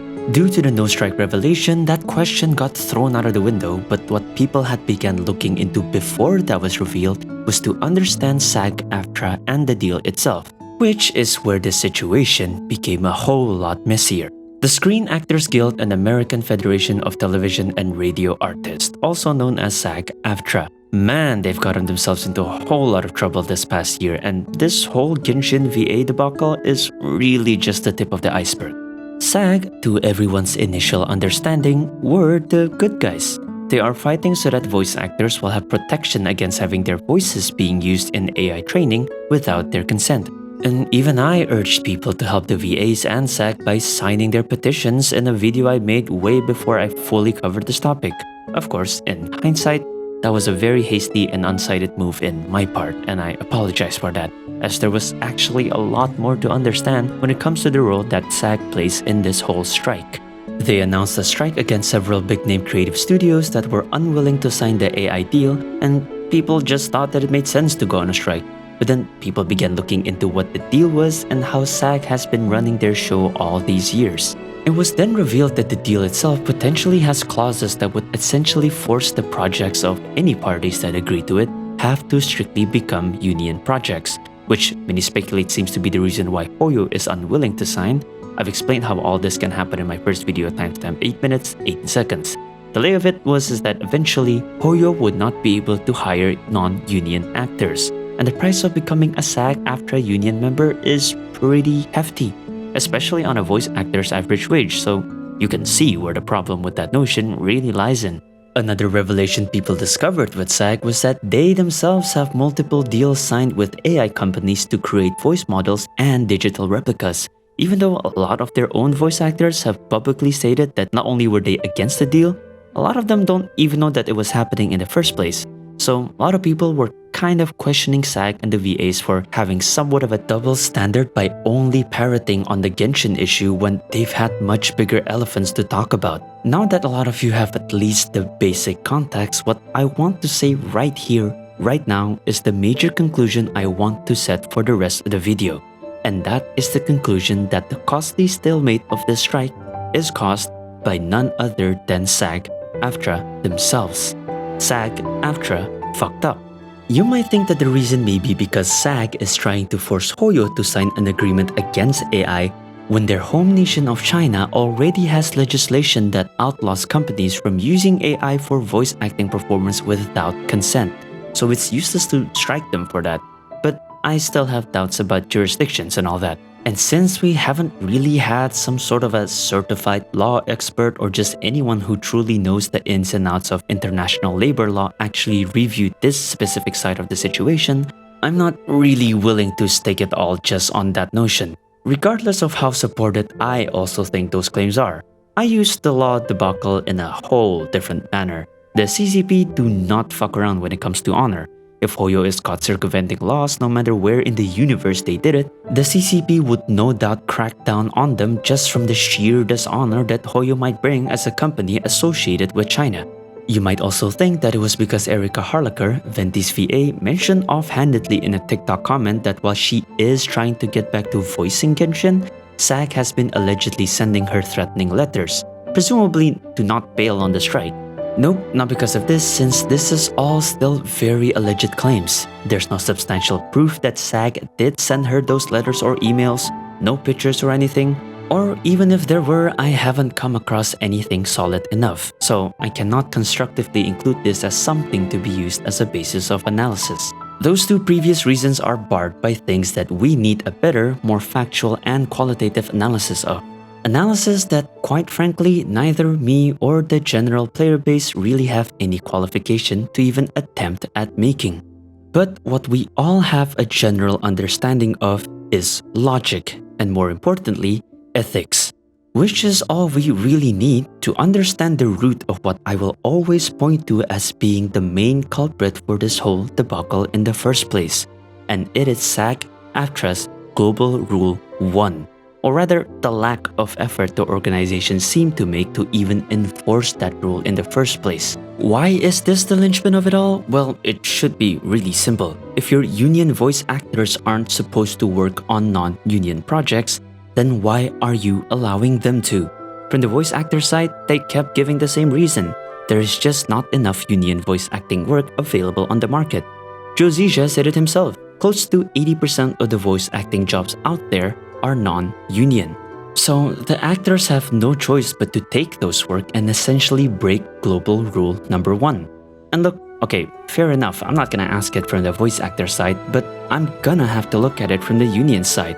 Why make something your global rule number 1, which sounds like the holy grail of all your rules, even has its own dedicated webpage for one rule and not enforce it at all?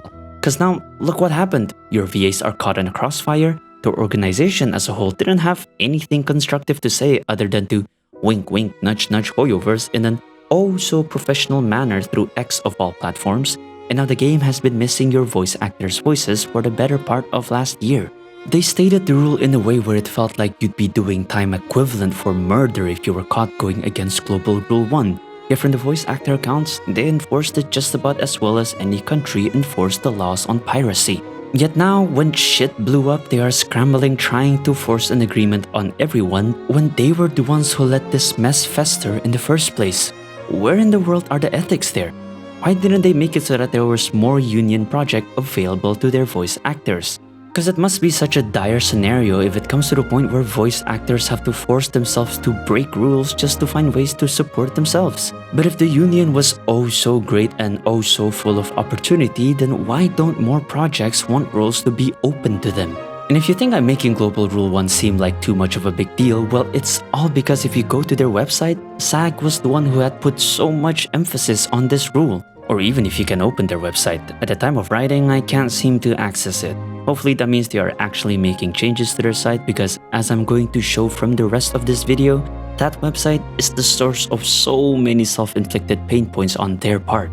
Anyway, this right here is why everything that could go to shit did end up going to shit. If they had actually drilled this rule to their members, or at least found ways to make taking non-union jobs not feel as penalizing to your SAG AFTRA membership, it could have been a better situation. And for those of you thinking of bringing up FICOR, forget it man, not even SAG AFTRA wants their members to be FICOR.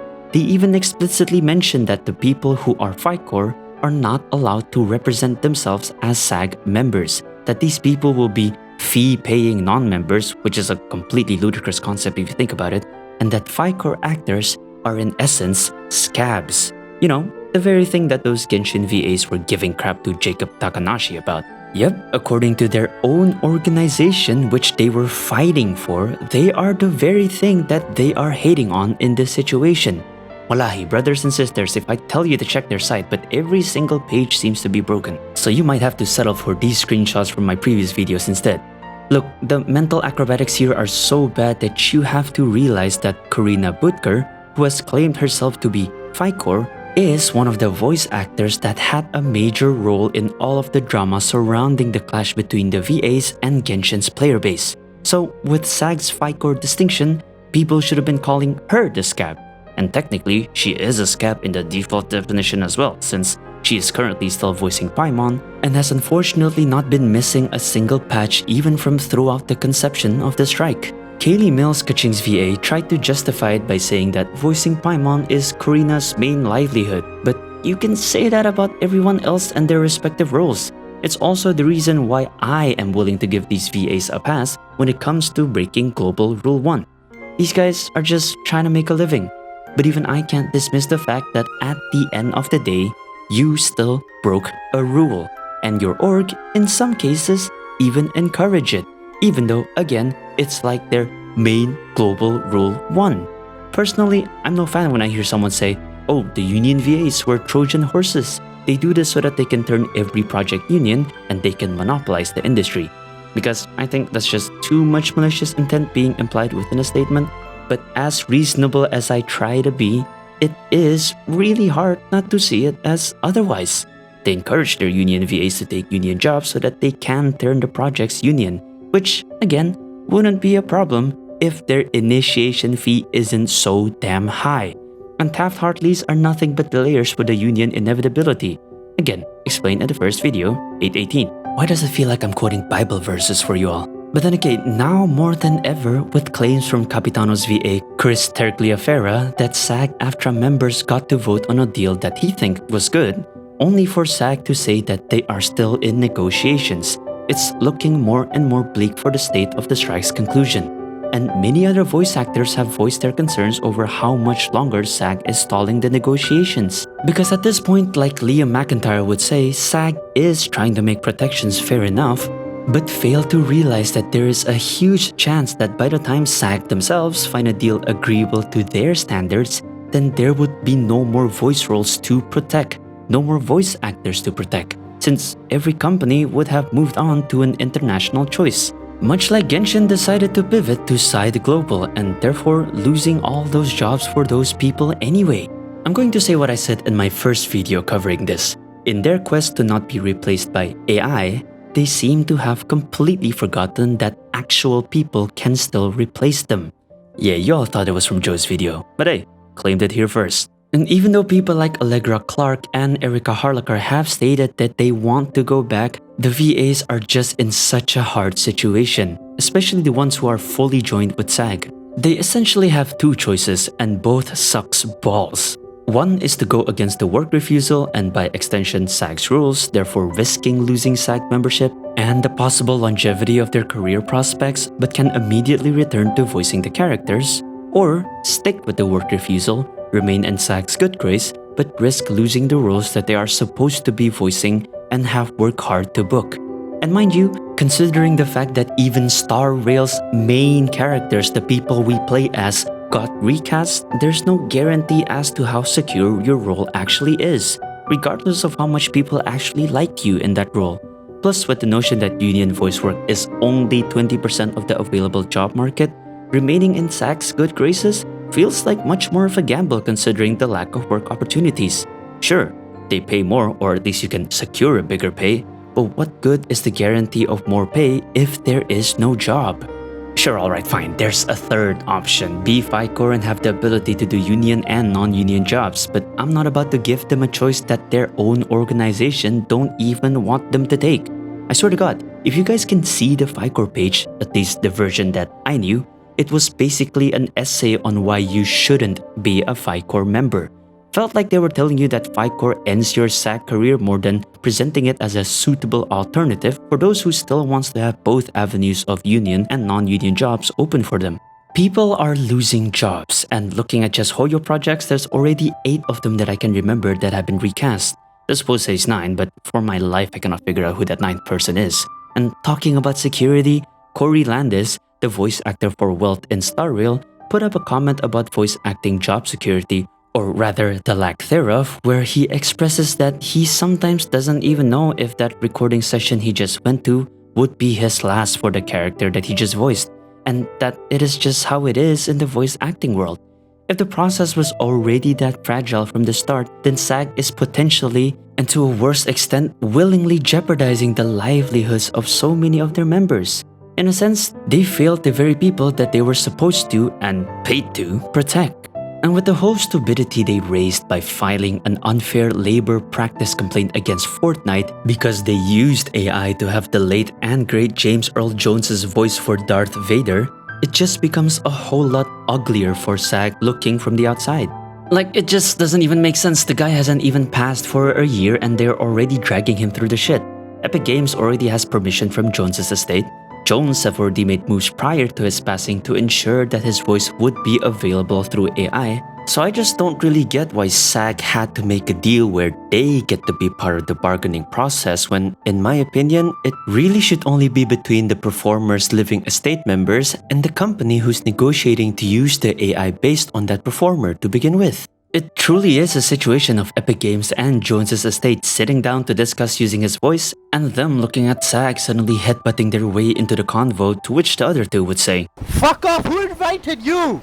In the end, SAG just seems to succeed in digging a deeper hole for themselves in every opportunity possible. And if you guys are questioning why I'm not asking things when it comes to what Hoyo is doing, it's simply because I can't, and no one really can. Why? Well, because they are doing what any party should do when they are involved in any legal discussions and negotiations. They kept their public mouth shut. We've got nothing on what they actually didn't agree to or what they are agreeing to. We have nothing to use for and against them, and all they've been doing is no talk and just actions. Recast just comes in without warning, but the situation has already gone so far to the point where people just say, well, about time. Which is quite a shame since these are people losing their jobs, but we kind of have to see that it is also in the point where it's kind of inevitable.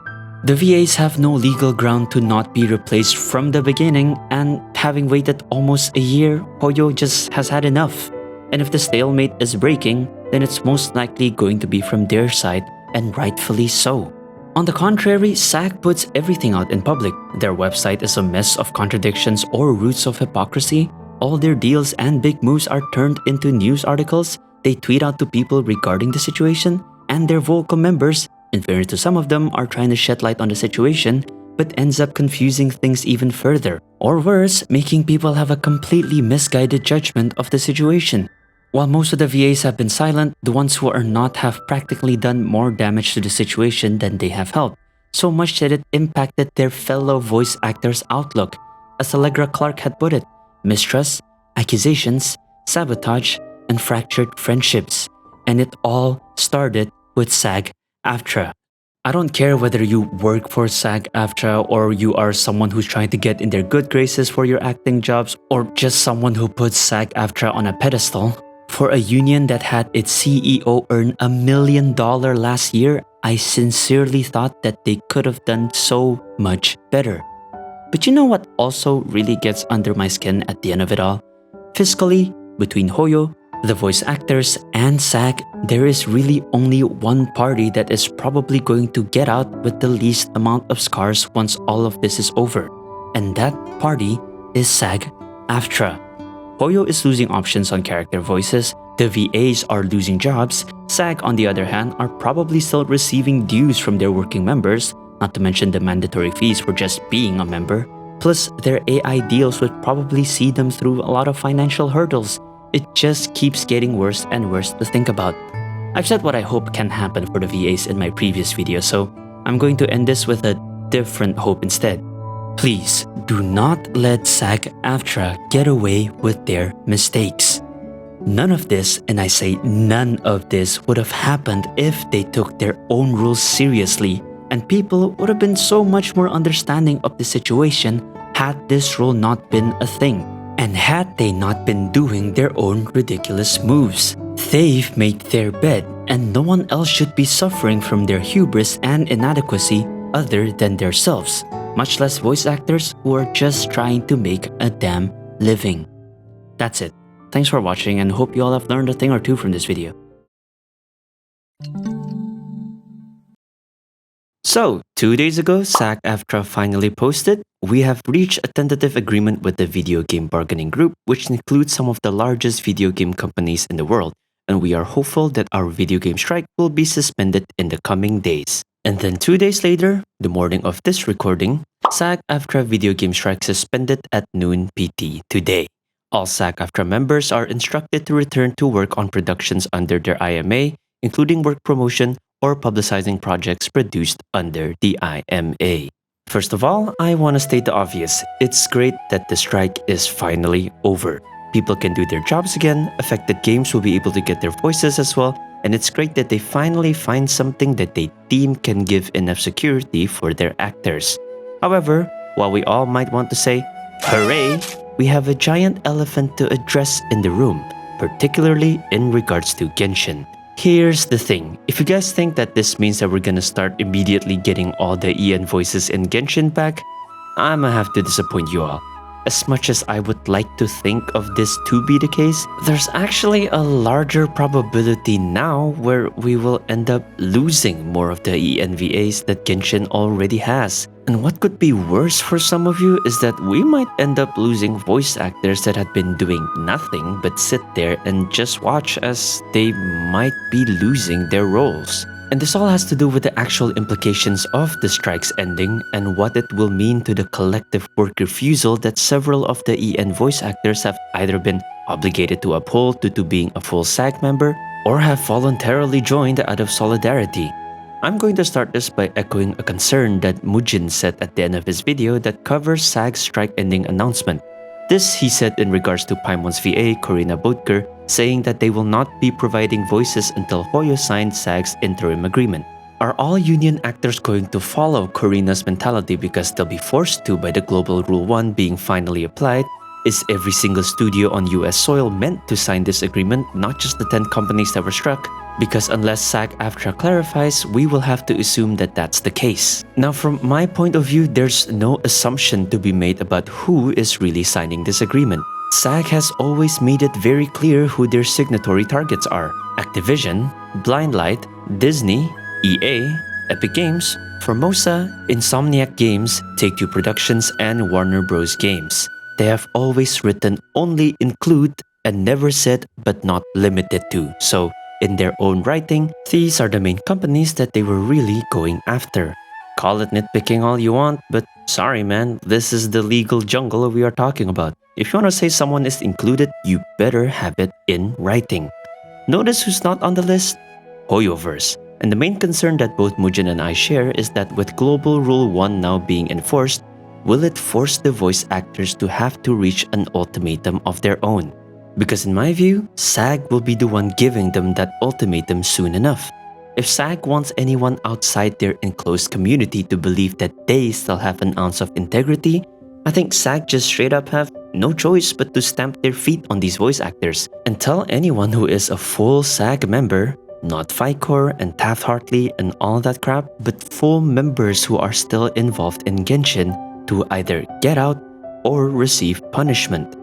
They have to. They just really have to. Especially now that their consistency in upholding Global Rule 1 is under insane scrutiny, and coupled with the fact that their own members have outright stated that they are going to impose these punishments on their full members who are working non-union jobs, or at the very least, constantly hang that notion of a punishment over their heads.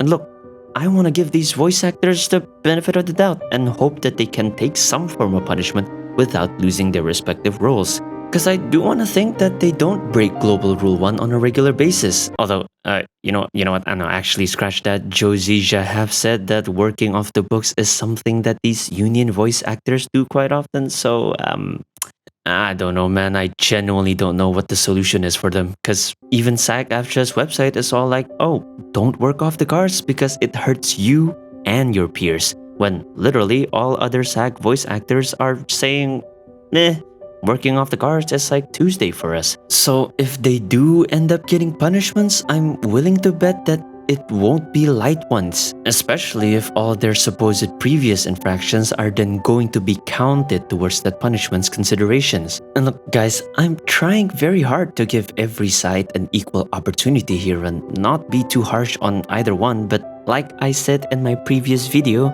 there is no tiptoeing around the fact that SAG themselves have neglected their own #1 rule, and that voice actors have been breaking rules. They screwed it for themselves. Because as you might have guessed now, the fact that the strike is over doesn't actually mean that we will immediately get voices again. No, because Hoyoverse was never part of the strike to begin with. They have no legal, contractual, or any kind of obligation to be following any part of that agreement. The strike ending actually ends up giving this implication that the voice actors just don't really have any other justification to maintain their collective work refusal. Solidarity? There's no more strikes, so that goes out the window. Wanting the same terms that SAG gave out on their deals? Hoyo has no obligations to provide anything more other than what their contracted third-party recording studios have given to the voice actors, so big whoop. So what are their choices? Well, the easiest one on paper is for the voice actors to just say, well, enough fighting I guess. Time to just put the work refusal done and get back to voicing Genshin. But that is not an option for full SAG members since they aren't allowed to work on a non-union job. The most impossible option? Turn Genshin into a union project. Cause like hell are they gonna do that when they've got quite a lot of non-union actors under their belt? The most balanced option? Have all the full SAG members turn into FICOR so that they can continue to quote-unquote be a SAG member, just apparently not on paper, and still be able to work on non-union projects. But this option also sucks because being FICOR isn't exactly something that SAG AFTRA themselves see as a favorable option, at least according to their own website. Oh, and remember how in my last video I said that their website is inaccessible? Well, turns out they made it so that only US IPs can open the website. I guess as to prevent more people from all over the world from coming in and seeing all the weird rules and practices that they've written in it. As far as solutions and trying to be more transparent goes, well, great job, SAG. And of course, their last option, which is the crappiest one out of them all, is to just give up the role that they've worked hard to get and potentially maintain over the last couple of years. Unfortunately for the SAG full members, this is not only the most straightforward option that both the voice actors and Hoyo can undertake, but it is also currently the most logical one to take. Hoyoverse is never going to be signing anything from SAG, not when they've already proven that they can give and agree to ample protection through the medium of their other third-party recording studios. They're not gonna add a guilt LARPing as a union into the list of parties that they have to get in agreements with. And logically and rightfully so, it is really what they should be avoiding at this point in time. And yet, while it is the most straightforward option and most logical, it is the one option that just loses for everybody except SAG AFTRA themselves. Hoyoverse will have to make sure that replacement voice actors can still fit in their creative direction and make sure that the community can adjust to having a new voice fill certain characters, and the voice actors will obviously lose their roles. And of course, I've seen a couple of people say, well, it's just one role. It shouldn't be all that detrimental to their overall careers. It's not like they lost their jobs. True, but it's still a long-running role that they could return to every now and then and get multiple recording sessions of, and therefore get more income from.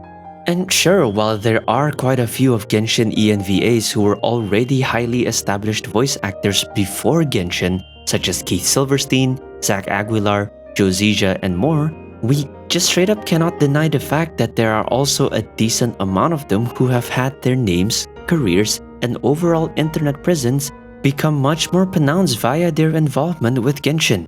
Critique the game all you want, but Genshin is immensely popular. So popular that its player base managed to draw massive attention towards a strike that is run by an organization that really needs to get their history checked out.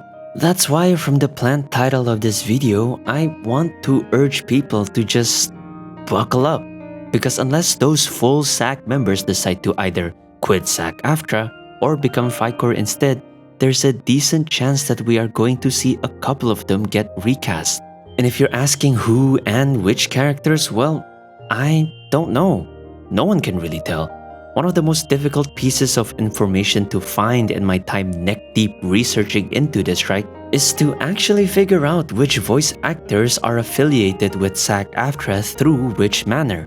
Because unless that specific voice actor has mentioned their SAG involvement somewhere within the internet, like Paimon's VA mentioning that they are FICOR on a tweet or Blue Sky post, we just straight up have no way to determine who is what. We all thought that John Potnawat, Kanicha's former voice actor whose recasting set off this entire thing in the first place, was a non-union voice actor, which is why he was able to be replaced. Turns out that doesn't seem to be the fact, at least on paper, since he presents himself as SAG AFTRA in his resume, which is something that you are not allowed to do unless you are a full member of the guild, according to SAG AFTRA themselves. Not even FICOR members are allowed to present themselves as SAG members in documents, headshots, or even any type of digital submissions. Even Paimon's VA once said that they were forced to join SAG, but then goes on to say that they were FICOR, which once again, according to SAG themselves, does not make her a full SAG member. The only surefire way to presumably find member listings and what they are categorized as is only through knowing their social security number and SAG AFTRA ID, which, well, I don't need to explain why it makes it impossible for me to search for any of that information. Not to mention, if we have to find information on whether or not a voice actor had been Taft-Hartley into a union project, mein Gott muss das sein. I might as well apply to become a guild member, join the actual SAG circles, and ask them myself. Basically, we are just going to have to wait and see who would be affected. And considering the fact that Hoyo doesn't announce recasts and just does it, It really won't be a surprise to me if we see some of the older characters just suddenly have their voice reappear with a completely different tone to it. It would suck having to adjust to it again for sure, especially if they are really old characters, but at this point, what can we really ask for? Of course, as some people out there have speculated, can there be a chance where SAG AFTRA just go back to how things were before the strike and just look away from the fact that they have full SAG members breaking Global Rule 1 and just let them get away with it?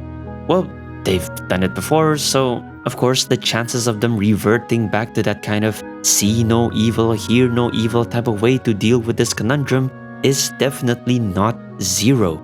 But the consequences this time around, if they were to be going down this path again, will be much more detrimental to their reputation and standing as a quote-unquote union. Not that they have much of a good one to begin with after all this shit went down, but it will create this sort of understanding not only from the audience and neutral point of view, but from other projects seeking their members' services, that this union cannot be trusted with upholding anything anymore. And that going into business with them might open these projects up to other shenanigans that they will not want to risk dealing with.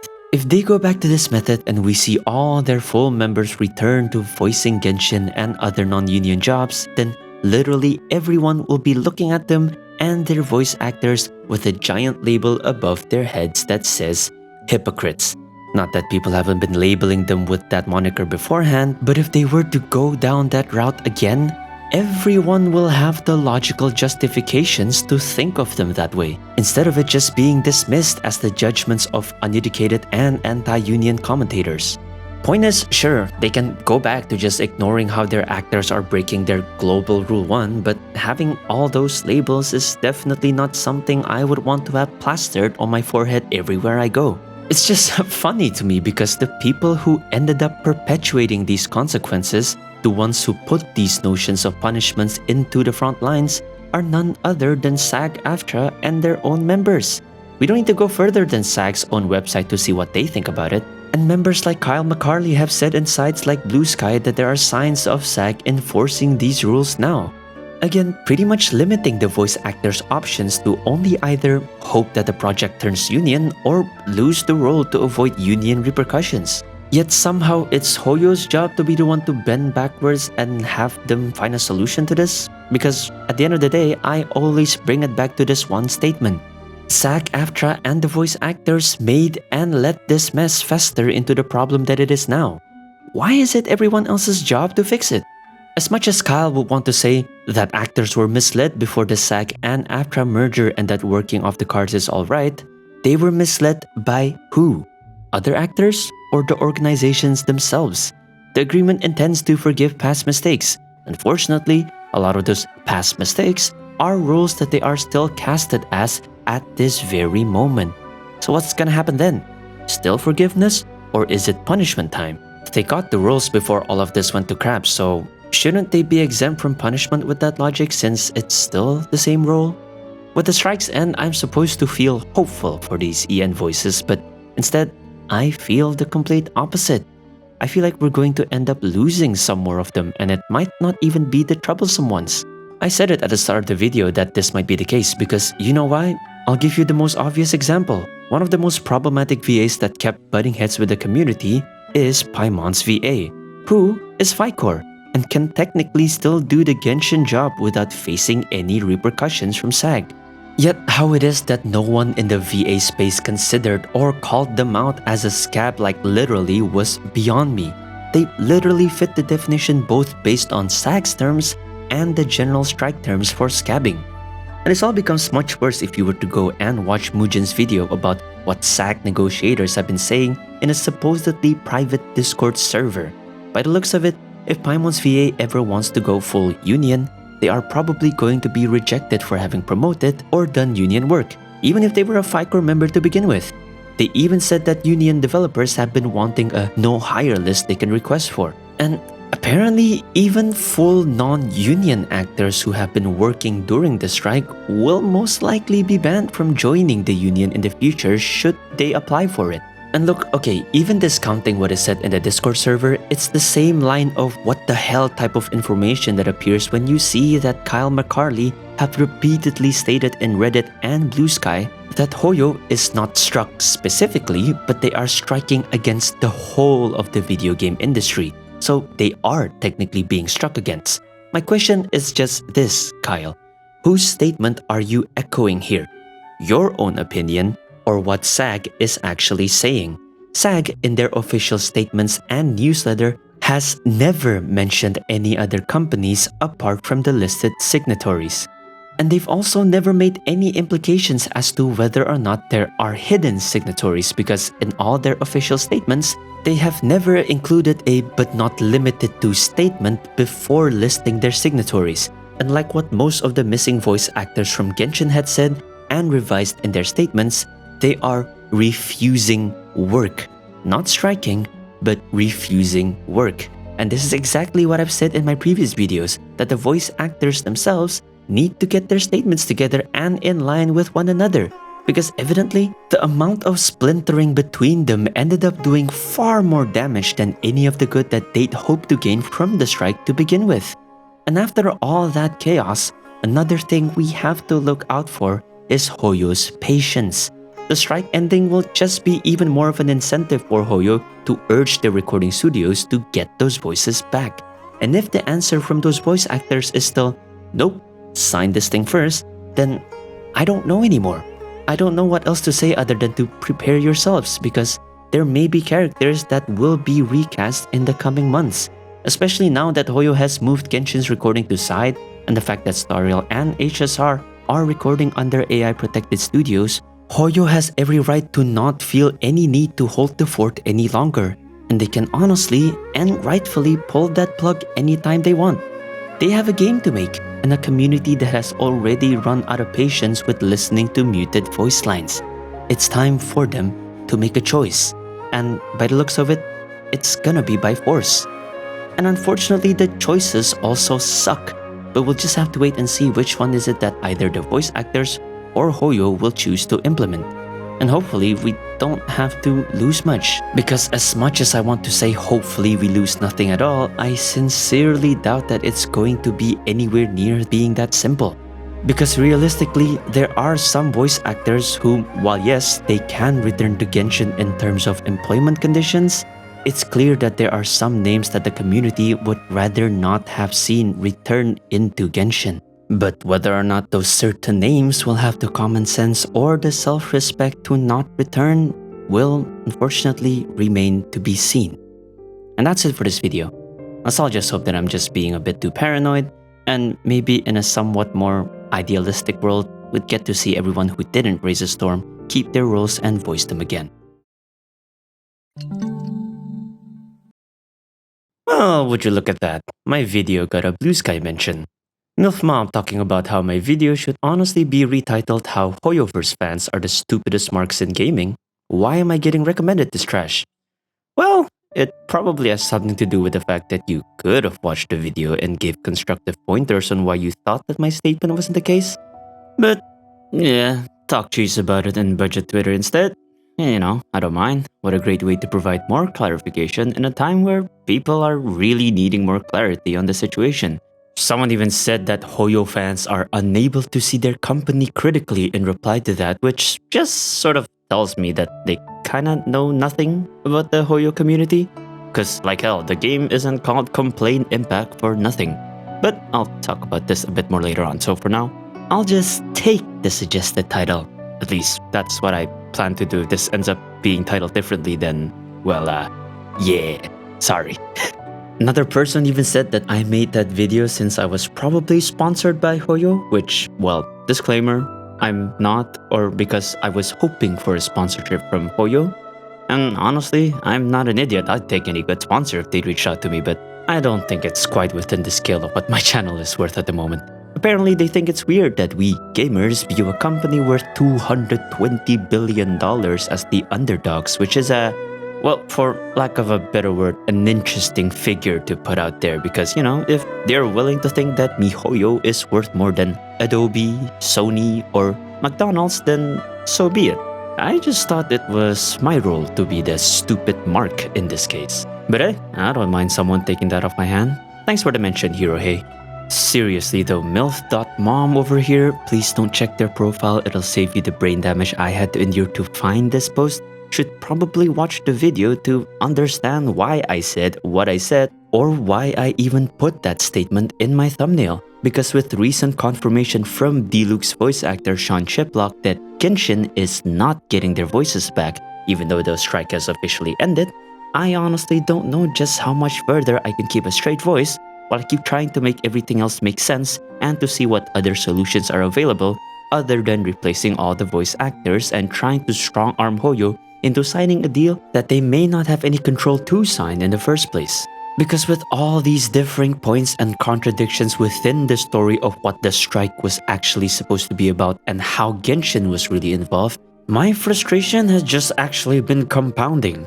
I'm gonna talk about the confirmed VA information first, and later on I have something major that I want to talk about which involves questioning the laws and provisions that I got from Joe Zija's videos and how those laws actually further proves my point of SAG failing their actors as a union and how I actually do still have big concerns for these voice actors operating under them.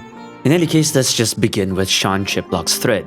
You know what I really want to see now? What I actually want to see now that this thread exists is for Joe Zija and Sean Chiplock to sit in a room with Kyle McCarley and whoever that other dude was in that leaked Discord server that was kind of leading the convo, and then sort of just sit back and watch them discuss how it is that Genshin actually ended up getting involved, and from what we've seen, probably end up watching them argue back and forth about whether or not Hoyo was officially struck to begin with. Because for me, it's just so funny to think about.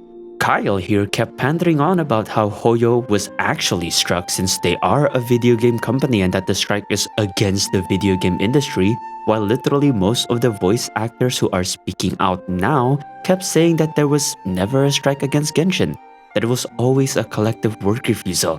And this round of statements just kept running circles around me because you guys are supposed to be on the same side. The least you can do is to get the story straight between the two of you.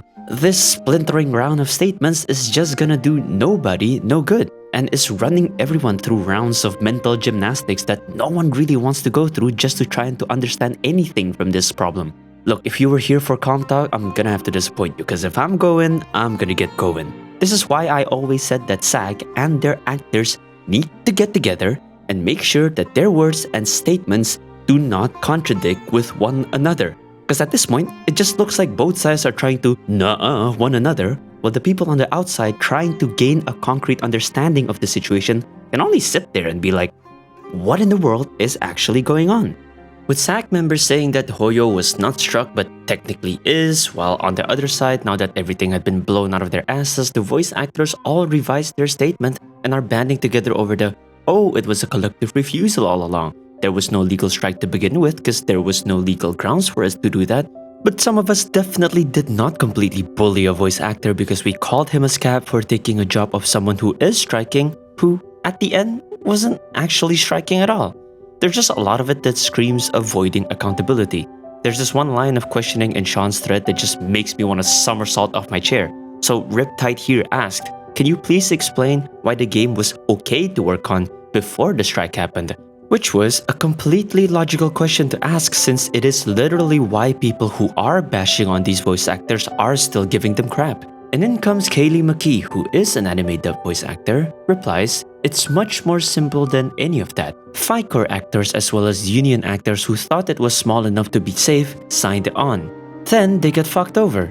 Then they, including non-union actors in the cast, then wanted the protections of being union. Then they started striking to flip it union. Though Kaylee might want to be careful here because there was no strike to begin with.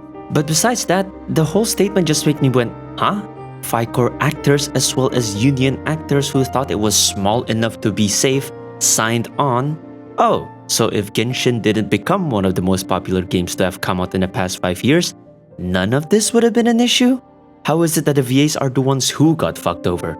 What kind of logic? Okay, you know what? Before I even go down that line of questioning, I probably should be asking who fucked them over? SAG AFTRA or Hoyoverse? Is it because SAG suddenly began enforcing GR1 that the voice actors were then caught in a crossfire? Which should really only screw over union actors since FICOR can still work on non-union jobs without a problem. Or was it something that Hoyoverse did when they literally have not changed their stance over anything related to voice acting from the beginning of their employment to the crap show that's happening now? You gotta be specific and consistent. For instance, Koi Dao stated months ago that Hoyo has to sign deals in order to actually have that interim agreement be a part of their contract with the voice actors. But when Sean was asked a question of the same nature, who were they dealing with when it comes to contracts, he believes that it should be Hoyo, but he could be wrong.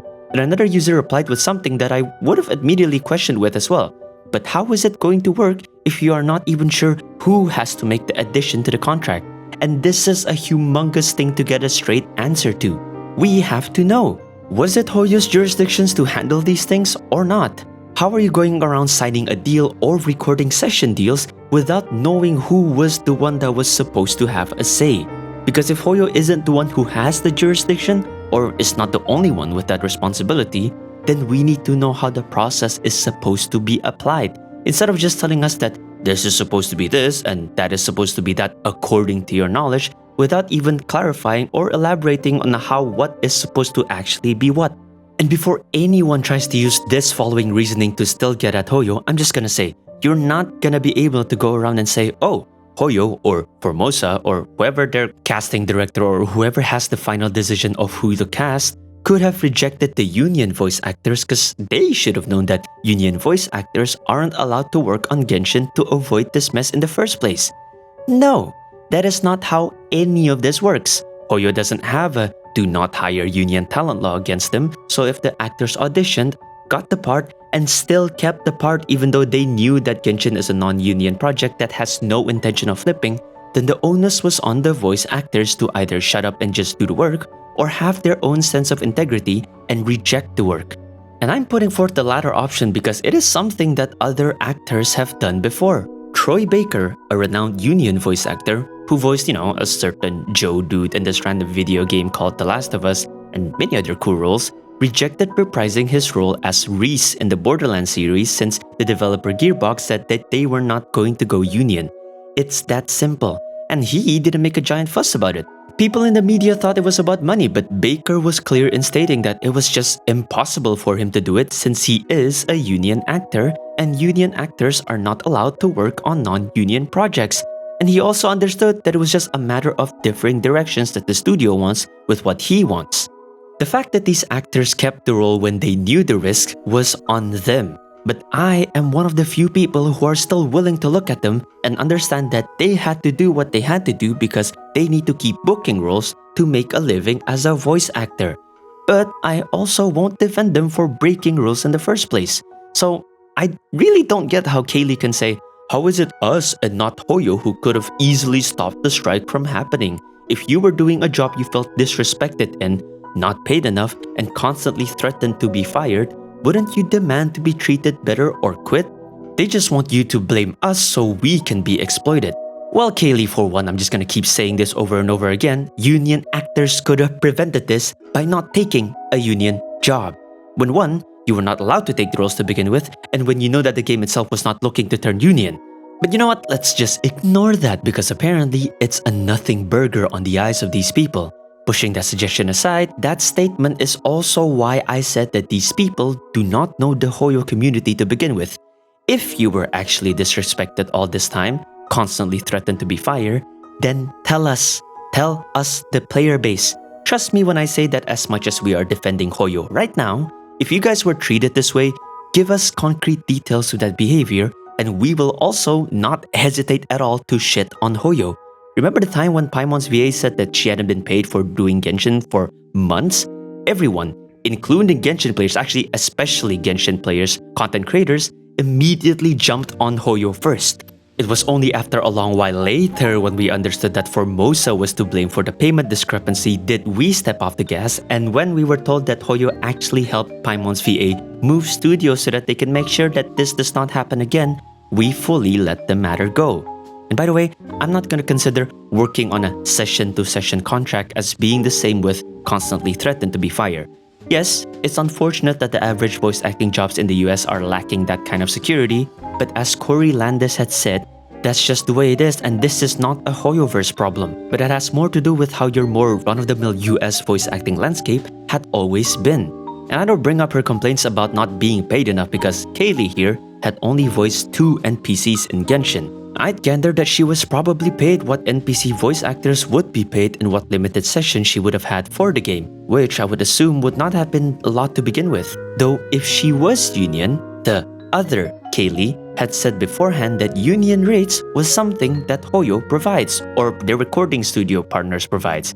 To better support the notion of good contracts, even other studios that work with Hoyoverse have been willing to vouch that they do have AI protection built into their contracts by default. So you should see by now why there is so much splintering of understanding between the things that these voice actors say, because they kept cancelling out one another, whether it's from one Genshin VA to another or just one voice actor with another. It's a constant shit show where the people who are actually trying to find a concrete understanding of the situation just ends up giving up because the people who are supposed to give us the lay of it can't seem to agree on what to say between one another. Okay, you know what? Enough of that side of the rant. I just actually want to start moving on to the topic that I actually wanted to discuss in this video, which came from my realization when I was re-watching Jozija's second video on the topic of the strike. And as I mentioned at the start, this has everything to do with US laws, SAG, and how this strike could have actually been prevented from their side the way Kaylee over here had blamed Hoyo for letting the strike against them happen. But first, I need to give an explicit warning to you guys, the quote-unquote Hoyo people. So SAG and union folks, you can relax, this ain't for you. Here's the warning. Unless you are someone who understands the intricate connections between Singapore, China, and US international trade union laws, please do not go around telling people with outright confidence that Hoyo cannot sign anything or have people join foreign unions in their projects due to their homeland laws. The All-China Federation of Trade Unions, as far as my research goes, only covers trade union rules in mainland China itself. And I have yet to find anything that enforces the whole Chinese company cannot join a foreign union on foreign soil thing. Another discrepancy to really take note of is that Hoyoverse, or Cognosphere in specificity, is based in Singapore. So really, we have to take a look at their trade union laws instead.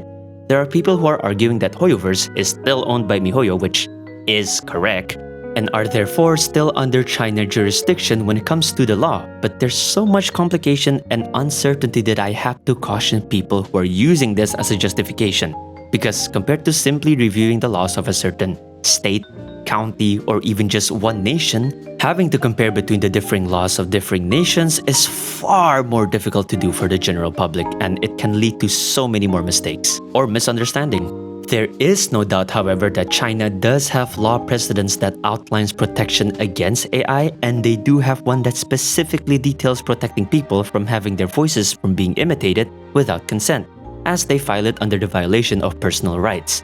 But whether or not any of that will take effect in Genshin in the US as a project, my current answer would be no. There's just not enough of a concrete analysis that had been done by a legal expert to really dissect this. Maybe Legal Eagle can give it a shot? I don't know, not sure if he does international stuff. However, compared to all the China trade union law stuff, one piece of law that we can clearly dissect and understand its ramifications on the strike as a whole is California Law AB 2602.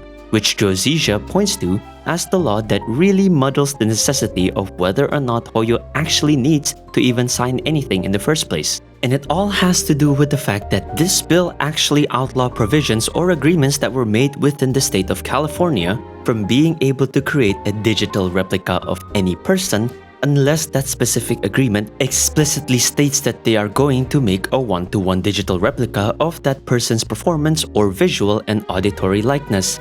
And it also protects people who were not properly represented when they signed the agreement, whether it be through legal counsel or a union representative. It denies other parties from taking advantage of a performer's potential legal illiteracies to sort of weasel in some digital replica agreements that they didn't want to consent to. Basically, it's saying that unless the party that you are going into contract with literally writes in the agreement, hey bro, we're gonna make exact robot versions of you, and you agree to it with a legal representative, then any attempt they have in making that digital replica of yours will be in violation of AB 2602. Now, for those of you who either didn't really get it the first time around or had just tuned out of Joe's video at this point, you probably sat there thinking, well, great then. California, particularly Los Angeles, is pretty much the majority of where recording studios or anything entertainment related would be based in. And considering that Hoyo's own US HQ is in Santa Monica, California, there is no way Hoyo is going to be able to use AI because it is straight up illegal. So there's no need for the US actors to be worried about anything, nor is there a need for Hoyo to be bending backwards to sign something or join the union. Even more so when Joe had also mentioned that to his knowledge, no Hoyo contract has the "I will make a digital replica out of you" clause in them. Well, not quite. There's a caveat. There always is a dumbass caveat in all of these law, union, and voice actor researches. While yes, the law does prevent other parties from making a one-to-one digital replica without your consent, Joe brought up the fact that this law does not prevent the other party from using your voice or other audiovisual works to be trained, blended, and mixed into other reproductions. Here it is in its fine print. Digital replica does not include the electronic reproduction, use of a sample of one sound recording or audiovisual work into another, remixing, mastering, or digital remastering of a sound recording or audiovisual work authorized by the copyright holder. Now, this is kind of bad because if you were to be signing an agreement that involves AB 2602 in the first place, you would then essentially be giving authorization to that other party as the copyright holder to your likeness, which would in turn leave you vulnerable to this caveat that AB 2602 has. And that sucks, because genuinely there are some questions that we can ask here to which the answers to those questions could have really been the difference maker between these voice actors having to have gone on strike for that long with having their rights protected against AI without needing any of this chaos to begin with. Initially, my first question was obvious. Why couldn't America just make this a national law or federal law or whatever law you call it to make it so that the entire country has to follow it? Like, I get doing it in California first of all places, but why stop there? Why not make it so that it has a nationwide effect? And my second question is, of course, why make a law that was so close to giving 100% protection for the performers from having their work be used in AI without their consent, only for it to still have a catastrophic caveat that many ill-intent parties can still take advantage of? Why not just make it so that the term digital replica is also defined to cover those electronic reproductions that they say it doesn't cover? Why not just outright say that no matter what you want to do with a person's likeness, both visual and auditory, whether you want to use it to train an AI, run it through a blender of other likeness, or make a human replica of it, whatever those alterations may be, if you do not have explicit consent from the copyright holder or likeness holder, then it will be illegal to do anything with their likeness. Sure, it may involve having to write a lot more of a bill than just a couple of paragraphs that the current bill has, but would it be not worth it to guarantee security for any US performers in their soil? There'd be no need to think about union this and union that. If the law says you can't, then you just can't. And if someone tries to screw you over, you'd be able to get a giant payday from them. Having the catastrophic exclusion to the protection in such a smaller section also doesn't help. It's as if it was made for people to just completely miss in the first place. And yes, I know, with me saying that, I can already hear a lot of remarks along the lines of, oh, the loophole is probably purposely left in there so that the big boy corporations can still take advantage of it. And the government is really their friend, so they probably put it in there for them. And to be fair, I can't exactly say, oh, that's not right. Because, well, this is America we're talking about. Pretty sure we can think of worse things that they've done to save a buck or gain more bucks other than replacing performers with AI. Which is why I have to say, if there is one thing that I completely sympathize with in SAG and the voice actor struggle in the strike, is the fact that they happen to live and be based in the one nation, at least the one nation that hasn't shied away from globally showcasing this behavior, who just seem to not really give a fuck on how AI is being used to replace everything. In particular, how AI is being used to replace anything that was supposed to be a performative form of art. Other nations have gone and made legislation to better regulate AI and prevent it from fully taking over the arts, while the US have kind of done the complete opposite. And from what I've heard, they've been passing bills that is actually trying to prevent parties from being discriminatory against AI, which is, well, I guess shouldn't be a surprise from a nation that voted this guy into office twice. However, while I sympathize with their struggles, this is also why I think SAG and the voice actors are going about getting their protection in such a redundant way. They've pressed on a Chinese company to give them protection for so long when they could have expended that effort to pressure the people governing their nation to take pointers from the Chinese and actually create sufficient legislation that just outright protects them on a more fundamentally and legally stronger basis. Believe me, if you're a first world country and China of all countries have better worker rights than you, then you got a lot of looking yourself in the mirror to do. But now that I have you guys fully informed on California AB 2602, the implications of what it protects, but more importantly, what it doesn't protect, you may be asking, how was this law supposed to be the thing that prevented the strike in the first place? It just seems like another half-baked bill the government made to make it look like they want to protect something, but actually doesn't end up really doing much and might also end up leaving performers in an even more vulnerable position since there is now an established legal caveat that they can take advantage of to use likeness without consent. Well, it was actually because of a random thought I had when I thought about this law. It reminded me of a time where Robert Downey Jr. on the Kara Swisher podcast very, well, bluntly states his intent to sue people over digital replicas. After he dies. I'm not worried about them hijacking my character's soul because there's like 3 or 4 guys and gals who make all the decisions there anyway, and they would never do that to me, with or without me. But future executives certainly will. Well, you're right. And I would like to here state that I intend to sue all future executives just on spec. You'll be dead, Robert. I know, but my law firm will still be very active. At first, I just thought, well, it is very RDJ and it's pretty cool to see someone just be no bullshit about it. He don't want no digital replica and that's that. But then I decided to look into some articles that covered that comment of his and I stumbled across this article from the Economic Times. It talks about RDJ's comment and all that yada yada yada. And then I got to these paragraphs because it began mentioning SAG AFTRA and I almost thought nothing of it until I kept on reading.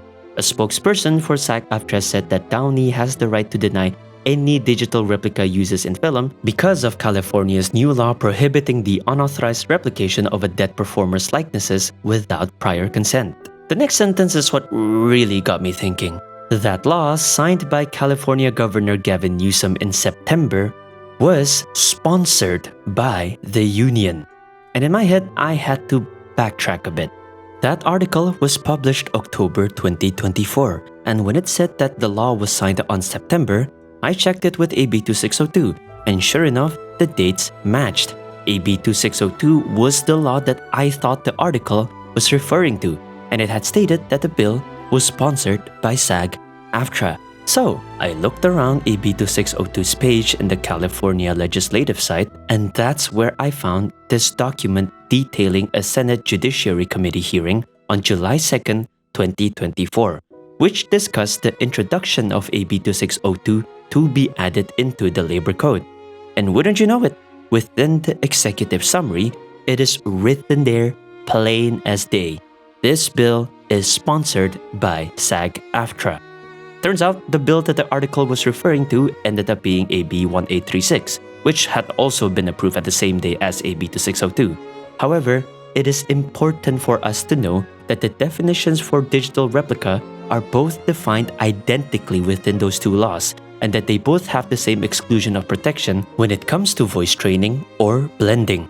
Now, you guys have to understand that SAG was the primary sponsor for this bill, which means that they are the ones who were supposed to author and introduce this bill to the Senate. They are the ones who were responsible for the contents of the bill, approve what is to be amended and not, and what it is that the bill will serve to have authority over once it is written into the Labor Code. With this in mind, I mentioned earlier that Section C2 can easily be viewed by your general reader as somewhat of a loophole that pretty much circumvents the law if you were to only use likeness to train models and create new voice blends. And with the revelation that SAG sponsored this bill, you guys have to understand that this categorically implies one factual statement. SAG AFTRA approved this bill. As the author of the bill, they let the loophole stay in the written law. And what's more is that they even amended it to the bill. This was something that they were willing to change in the bill in order to have it pass the Senate hearings.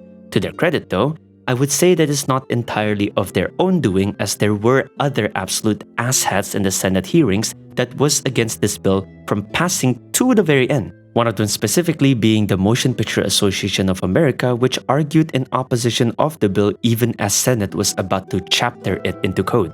I also find it funny that one of the final fiscal comments about the bill basically acknowledges that AB 2602 was going to make court complaints increase. After acknowledging the protections against unconsented digital replicas, the court writes, "Thus, this bill may result in an increased number of civil actions and could result in potentially significant cost pressures to the courts." It's as if they knew that there are a lot of dickheads out there who were gonna try and take advantage of using AI on others without consent. So, like I said, I can sympathize with SAG due to the notion that there seems to be a chunk of US decision makers who are just straight up not on their side by default. And yes, trying to pass a bill is difficult on its own, much more so when the process was made to be so unnecessarily tedious from the start. After reading all the Assembly and Senate documents pertaining to AB 2602, it just becomes more and more evident.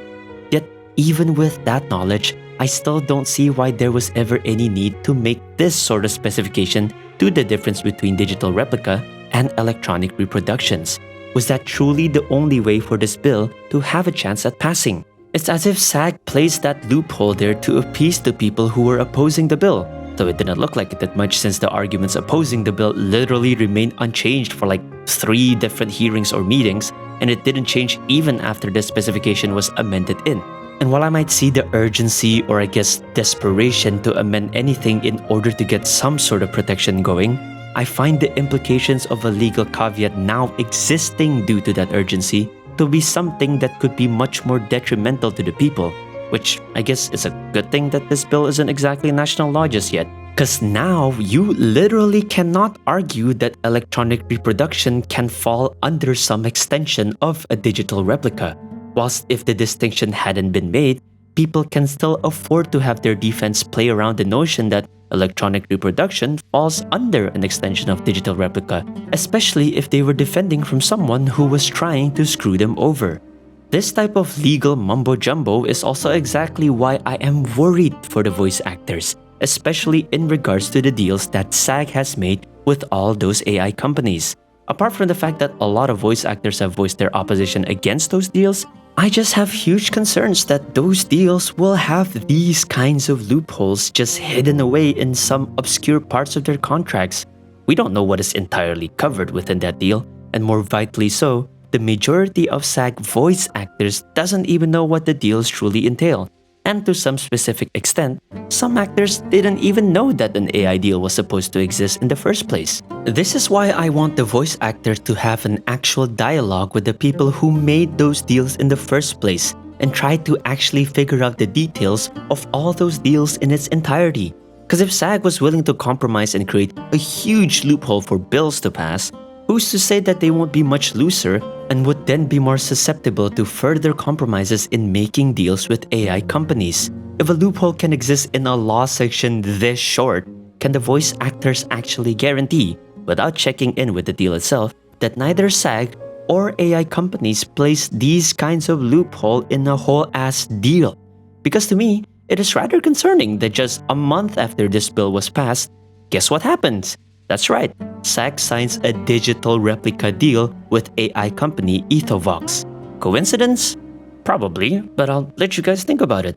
It also doesn't help that we have seen actors try to have a dialogue with those top brasses via an Instagram livestream and through Twitter posts, but literally anything that was asked that doesn't further the cases of those SAG negotiators ended up dismissed or just ignored completely since other SAG diehards tried to strong-arm the conversations into a direction that only they would accept.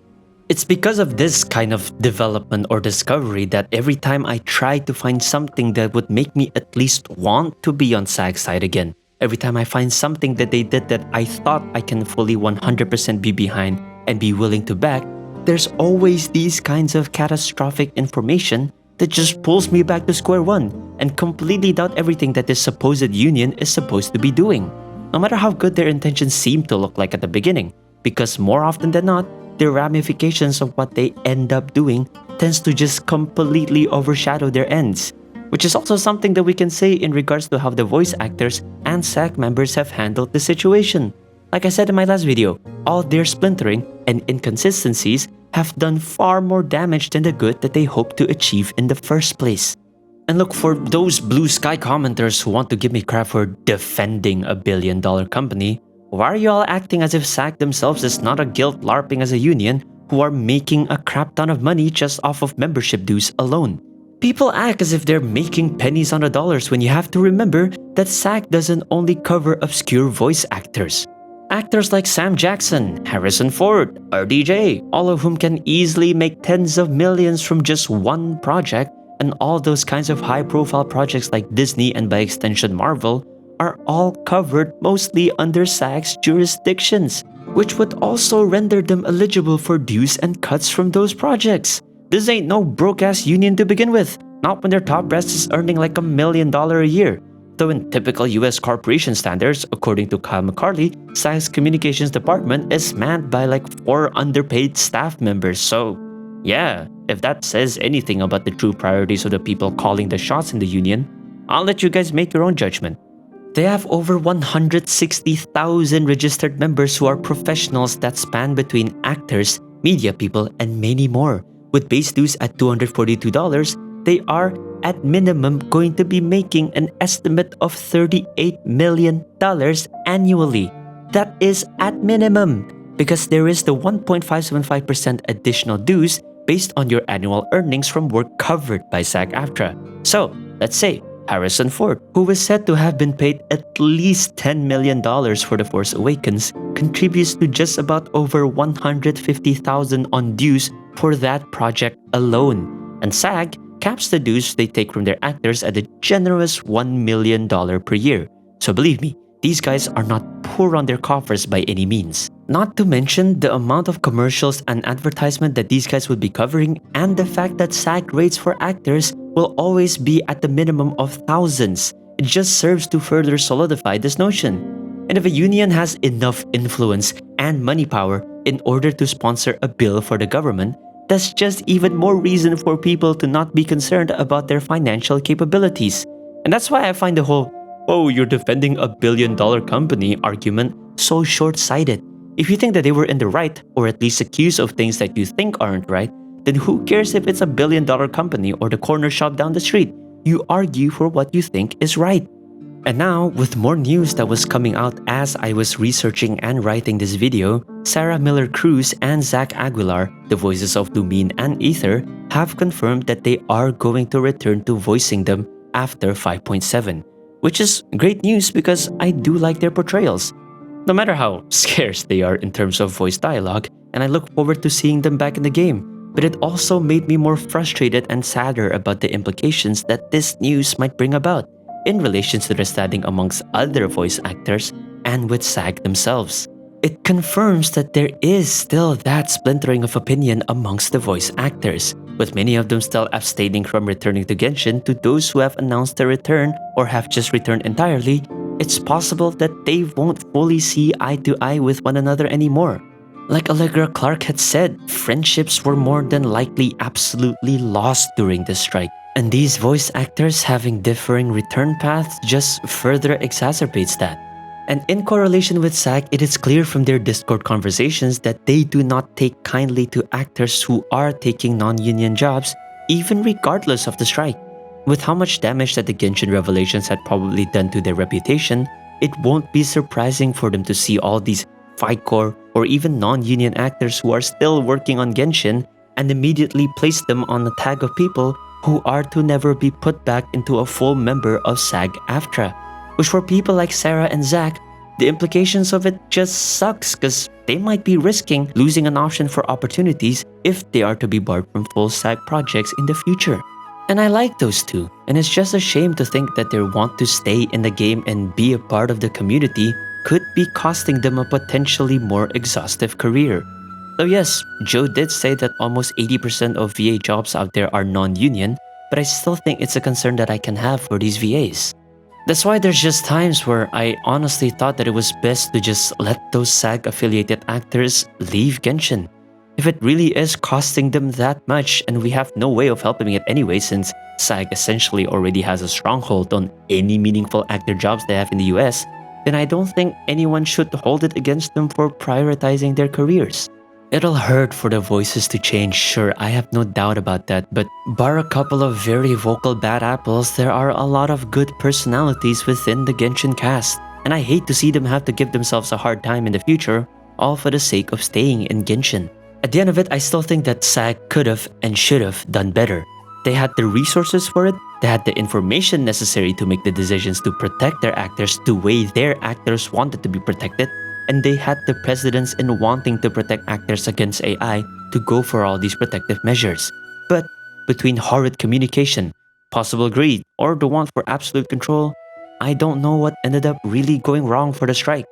In Genshin's case, I'm glad that some voices are coming back, but honestly, it just doesn't look like that most of the community even cares anymore.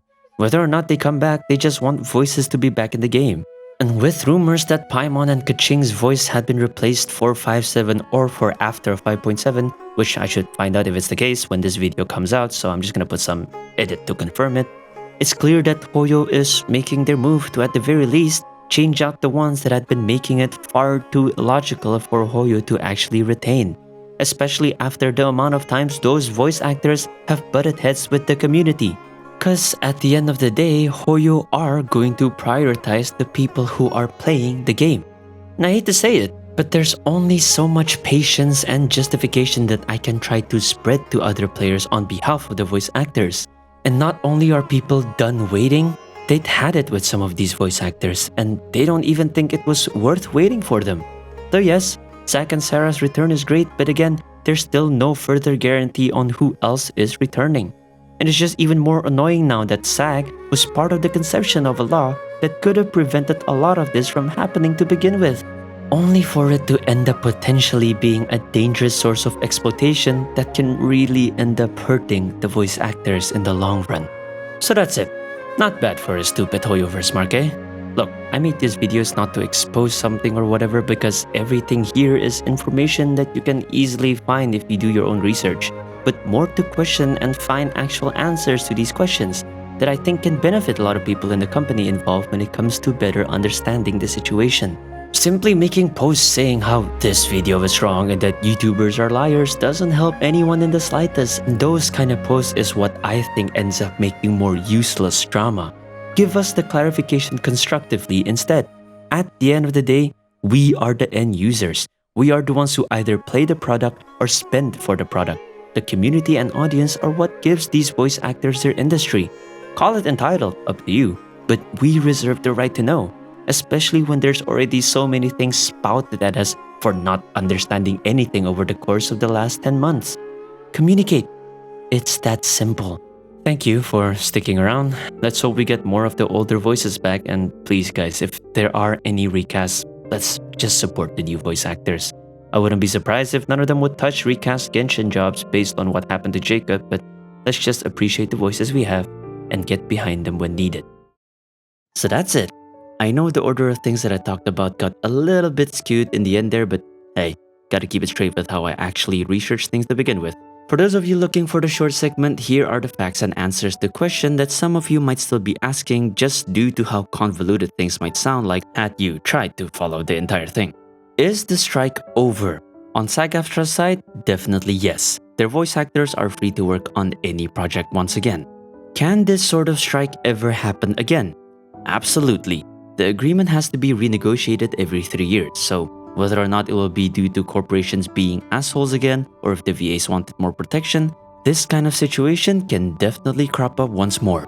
If it is over, why are Genshin still missing some EN voices? Well, it's because Hoyo has to be the one to ask them to come back and voice their characters, and Genshin is a non-union project. The biggest contributor to this delay will be the fact that we don't know the exact membership status of everyone involved in Genshin's English cast. Whether or not someone is union, FICOR, or non-union is not information we can outright find for all of them. And as we know, since full union members are not allowed to work on non-union project, then there's maybe a chance that Hoyo just doesn't want to take that risk anymore. Because while the SAG AFTRA strike is over, the VA's work refusal against Hoyo is still running for some parts of the cast. Though with that being said, there are already a lot of them that came back to Genshin, such as Zack and Sarah for Aether and Lumine. which can either signal to you that there are more cast members coming back or that there are more of them who are going to be replaced. A lot of the videos that you'll see surrounding developments of this situation now will mostly revolve around that last question, but will no longer really contribute anything to understanding what else the strike is affecting even after its conclusion. So if you're looking for anything more that is informative, I really wouldn't get my hopes up if I were you. The rest of this situation will just be voice actors teasing people about coming back or not. And while it's clear that Hoyo have been open to getting old cast members coming back, there are others who have been recast due to very obvious reasons. So until voices actually change or returns in the game itself, I will suggest to take everything with a grain of salt. Hoyo moves very quickly when it comes to recast nowadays anyways. Just look at how quickly Kaching and Paimon's VA rolled out of the door. So if there are recasts, then I assure you it will be swift. And that's about it. For those of you who still want to learn a bit more of an in-depth look from another perspective, then I suggest you watch Joe Zija's 2 videos that he's made on the situation and Zach Aguilar's stream clips of him addressing this as well. On the other hand, you can also watch Mujin's dive into the people who are negotiating for SAG in the time of the strike and channels like Paperback Boy and his streams for the more interviewee kind of content. You, I guess, can watch Hirohei for the more conflicting sides of the view, though once again, if you are looking for something more objectively informative, then I would better recommend for you to watch the other ones. Oh, and of course, if you want to look at SAG's way of doing things, you can also just look at their website. Though you'll have to note that if you don't have a US IP, then you will not be able to access it. Even I needed a VPN to research most of the things that I ended up finding. Once again, thanks for watching. Until the next video, the name's Leafy, and I'll see you all next time. Sayonara.